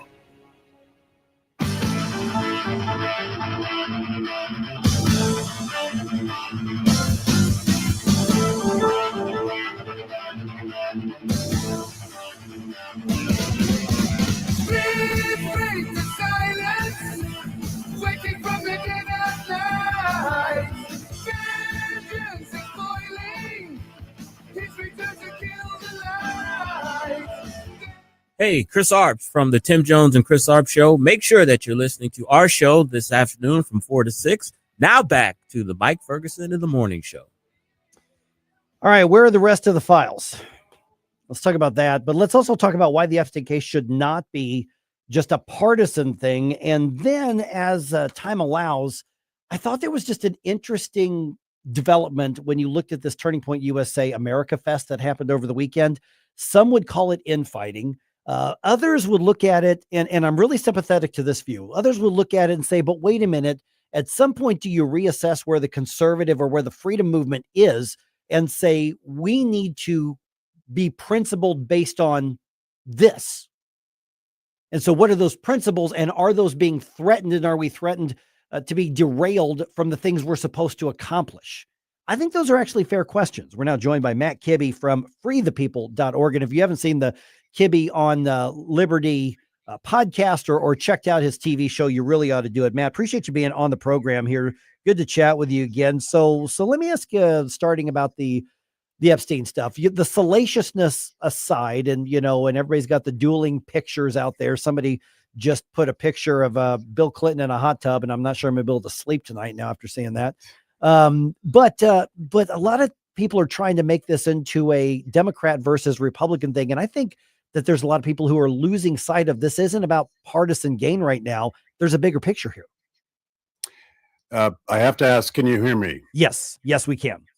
Awesome. So I'm technology challenged, so sometimes I screw that up. I don't think it's Democrats or Republicans. I think it's about the deep state versus the American people, the insiders versus the rest of us that want to know that governance is actually controlled by us and not the elites that seem to game the process against the rest of us. And that was always Thomas Massey's point.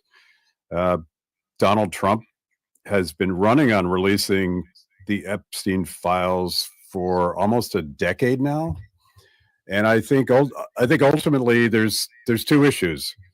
How do we, as best we can, make the victims whole and get justice for them?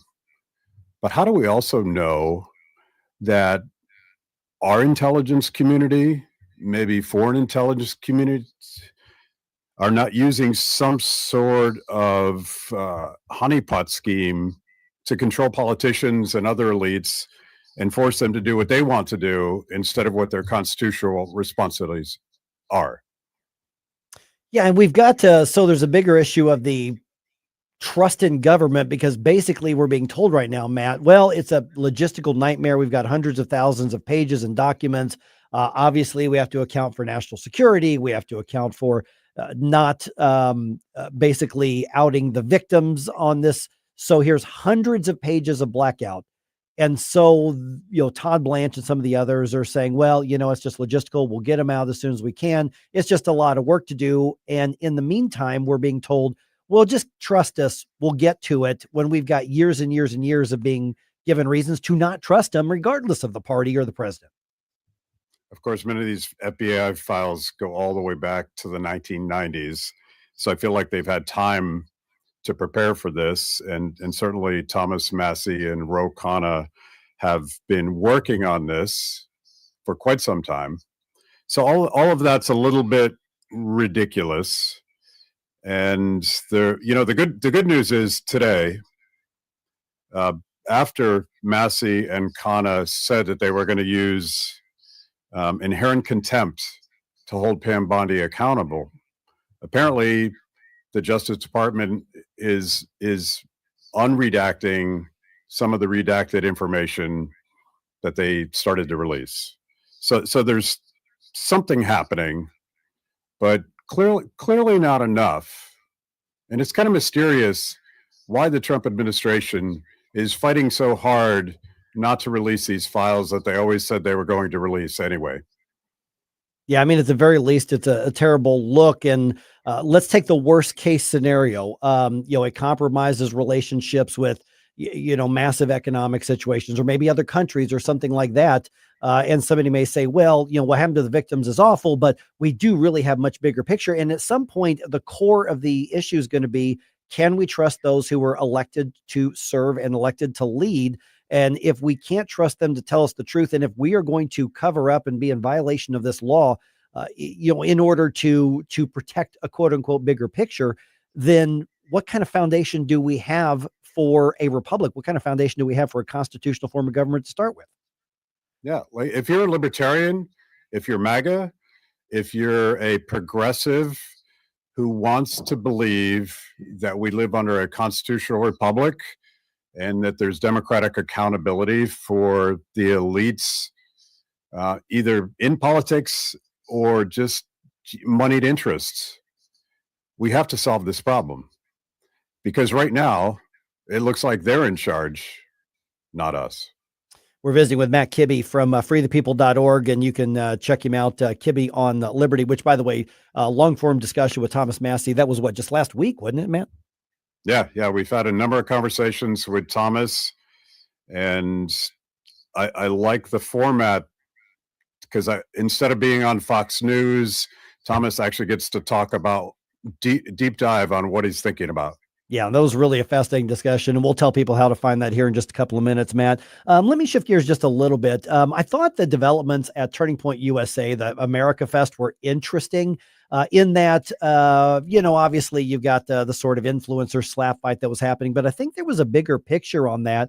While some people were saying we shouldn't be, canceling anybody that's anti-Charlie Kirk and against whatever he stood for, at some point, though, doesn't any movement, a conservative movement, a freedom movement, doesn't it have a responsibility to say, these are our core principles, and if we have to guard those against people who would destroy those, then we need to step in, call it what you want. What do you make of these sort of Team Shapiro and maybe Team Vivek versus the Team Tuckers and all of that? Because I think some people want to make it into a cartoonish sort of slap fight, but I think it was an interesting question that was raised through the whole thing.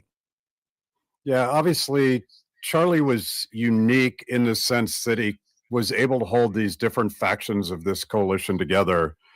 I do think there should be core principles, but I also think we're in the midst of a paradigm shift, a political realignment that is going to look like the best elements of what President Trump put together in his reelection campaign. So there's America First, there's the libertarian factions that came along, there's the tech bros, there's MAHA, civil libertarians. That, to me, is an interesting emerging political coalition. And I think J.D. Vance would love to tap into that. Against all of that is some of the old Republican interests, particularly the neoconservatives. And in a lot of ways, the fight over Israel is not really about Israel. It's about whether or not the United States should be involved in every conflict internationally. And that's, of course, what the neocons would like. But this emerging coalition is no longer interested in that. And it's not so much ideological. Maybe it's practical. Maybe we can't afford to do it. Doesn't that get muddled up when you've got the Fuenteses of the worlds and the, Tucker Carlson and ableists of the world and the God forbid Candace Owens and whatever she's doing. And so some of that, there is a clear anti-Semitism that's tentacled its weigh into that discussion, and it muddies that. I mean, even Vivek Ramaswamy, at one point he said, it's fair if you want to debate the foreign aid, that's fine, but we got to draw the line at some of the stuff that's getting into the movement. Yeah, that's what we should be arguing about right now. And but I really think that can be dealt with in a decentralized way. And that's why there's so much fighting. All those guys are fighting to have Charlie Kirk's crown, if you will, as the guy that sort of modulated all of these different factions. But everything's decentralized now. And the president's not going to decide, and the speaker's not going to decide. We have to fight that out. And yes, call out real anti-Semitism, call out real racism. But the left has used those words so much that they've sort of lost some of their meaning, and we have to reclaim that for ourselves. What's the right way to approach all of that and call out the people that you don't want involved while still welcoming a big tent? I mean, can the tent be too big in a movement? Well, it can, but as a libertarian, if I only included other pure libertarians in my coalition, it'd be a pretty lonely place to be. And I think Tucker had something right when he wanted to speak to Fuentes' audience. Forget Nick Fuentes for a minute. Why are so many young people attracted to him? I don't think it's because they're racists. I don't think it's because they're anti-Semites. I think he's tapping into some real anxiety that young men in particular have about the American economy. And I would speak to Nick Fuentes' audience the same way that I might speak to Bernie Sanders' audience. Hey, I understand your anxiety, but let me tell you something. Collective guilt and blaming someone based on their ethnicity or religion or the color of their skin is what the left does.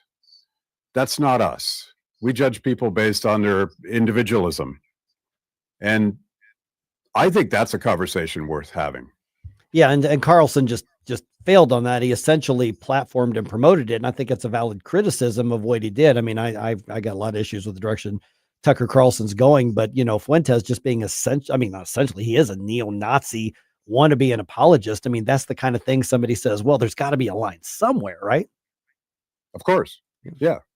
And ultimately, I think the libertarian ethos is going to decide who the good guys are, who the bad guys are. And it's quite simple. You can be part of our coalition as long as you don't want to hurt people or take their stuff, and judge people based on their individual character, not the color of their skin. A little bit of MLK in there. All right, Matt Kibbe from Kibbe on Liberty. And we've already tagged you on social media, Matt. I really appreciate you being on the program here. So people can follow you with the social media we've tagged you on, but where do they find Kibbe on Liberty? Kibbe on Liberty is on Blaze TV. It's also at freethepeople.org. Matt, good to talk to you again. Thanks so much. Have a great Christmas, great holiday season. Thanks, Mike. All right. Got some thoughts on that? 314-912-1019. Also, I've got a collection of some of the clips of the speeches from America Fest that got the biggest reactions. So I think, and it's a couple minutes long here, but I'm going to go ahead and play that, and you can react to that as well here on 1019 94.1 News Talk STL.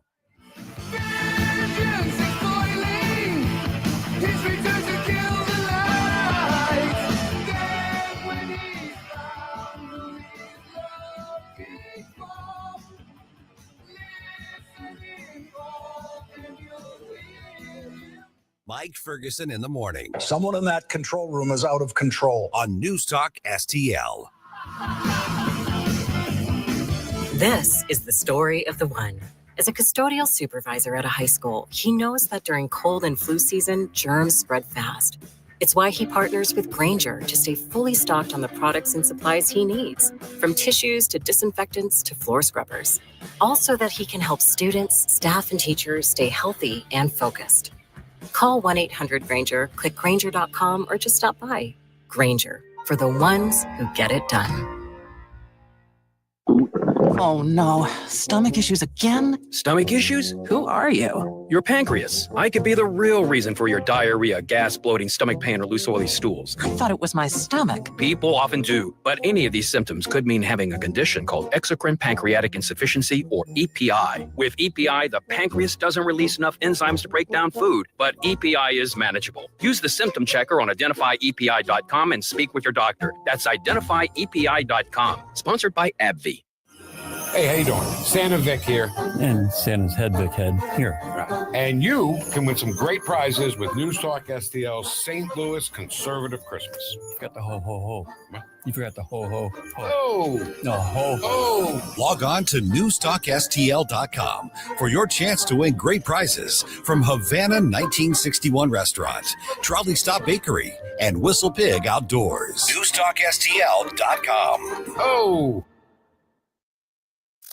The Vic Porcelli Show. Hey, Ken. Yeah, Vic. Do you know if Nils Gravilius has, his eye on me? Is he investigating me? Could be. I think he is. Mm-hmm. All right, well, we'll find out. Monday at 10:41. Weekday mornings at 9 on News Talk STL.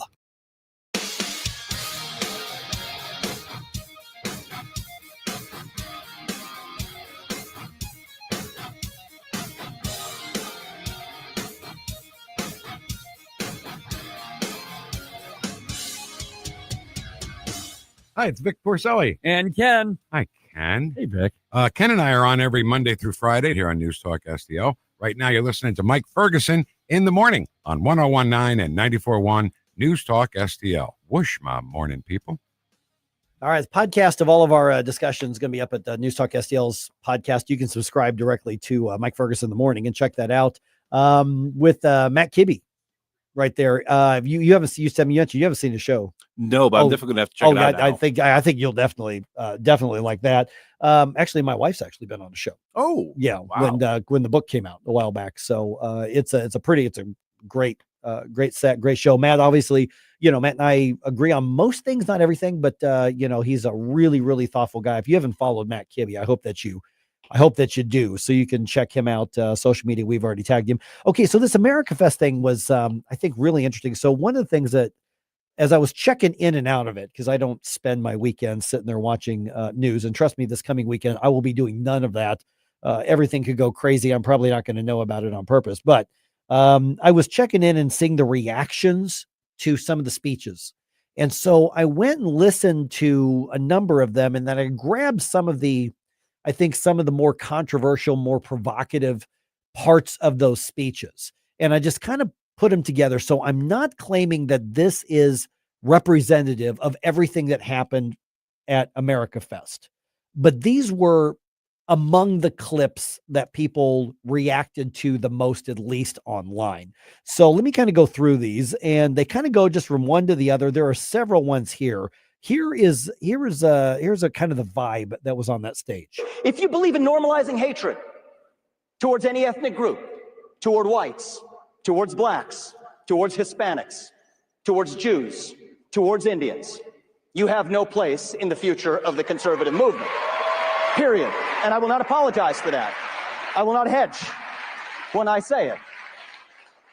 If you believe, and you will forgive me for giving you an exact quote from our online commentator, Nick Fuentes, if you believe that Hitler was pretty cool, you have no place in the future of the conservative movement. Women, you have been lied to for decades through propaganda. To be very, very clear, transgenderism, sexual liberation, and abortion have nothing to do with women's rights. Calling these movements feminism is not only inaccurate, but it's dangerous, it's destructive. I just heard that Candace Owen has proof that the Venezuelan boats were blown up by the Zionist state of Israel. And it's true because Candace had a dream about it. All of Candace's dreams come true, especially the dream she had when she was a little girl about one day becoming the biggest grifter the internet has ever seen. We are going to get my husband's friend, J.D. Vance, elected for 48 in the most resounding way possible. So we have relegated DEI to the dustbin of history, which is exactly where it belongs.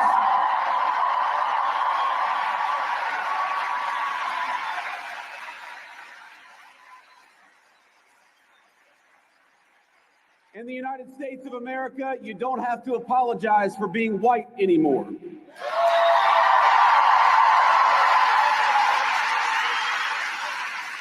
And if you're an Asian, you don't have to talk around your skin color when you're applying for college, because we judge people based on who they are. I felt like it was divine right order. And I have to tell you, Jack, I've prayed so many times to Charlie and to God to give me the right guidance on how to handle this whole thing. There is a reason that Charlie Kirk despised Nick Fuentes, and indeed even chided Dinesh D'Souza for debating him. He knew that Nick Fuentes is an evil troll, and that building him up is an act of moral imbecility. And that is precisely what Tucker Carlson did. He built Nick Fuentes up. And he ought to take responsibility for that, just as he ought to take responsibility for glazing pornographer and alleged sex trafficker Andrew Tate, or for mainstreaming fake historian and pseudo-Nazi apologist Daryl Cooper as America's best and most honest popular historian.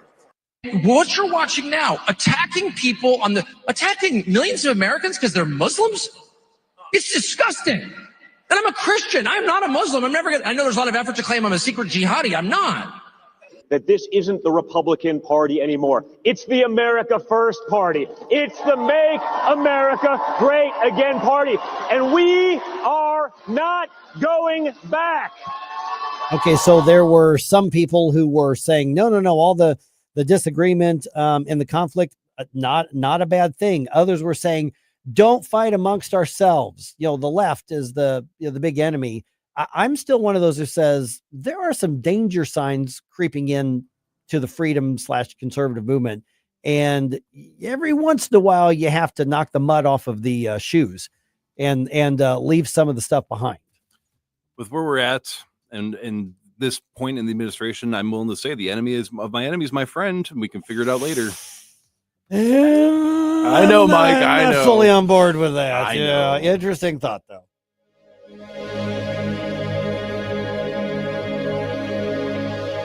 Hey, Jamie Allman here for my favorite go-to store for seafood, gourmet goodness, and tons of wine. It's Stars, 1135 South Big Bend. A huge selection of seafood flown in from the coast. Lemon sole, halibut, Maryland lump crab, Gulf shrimp, and you got to try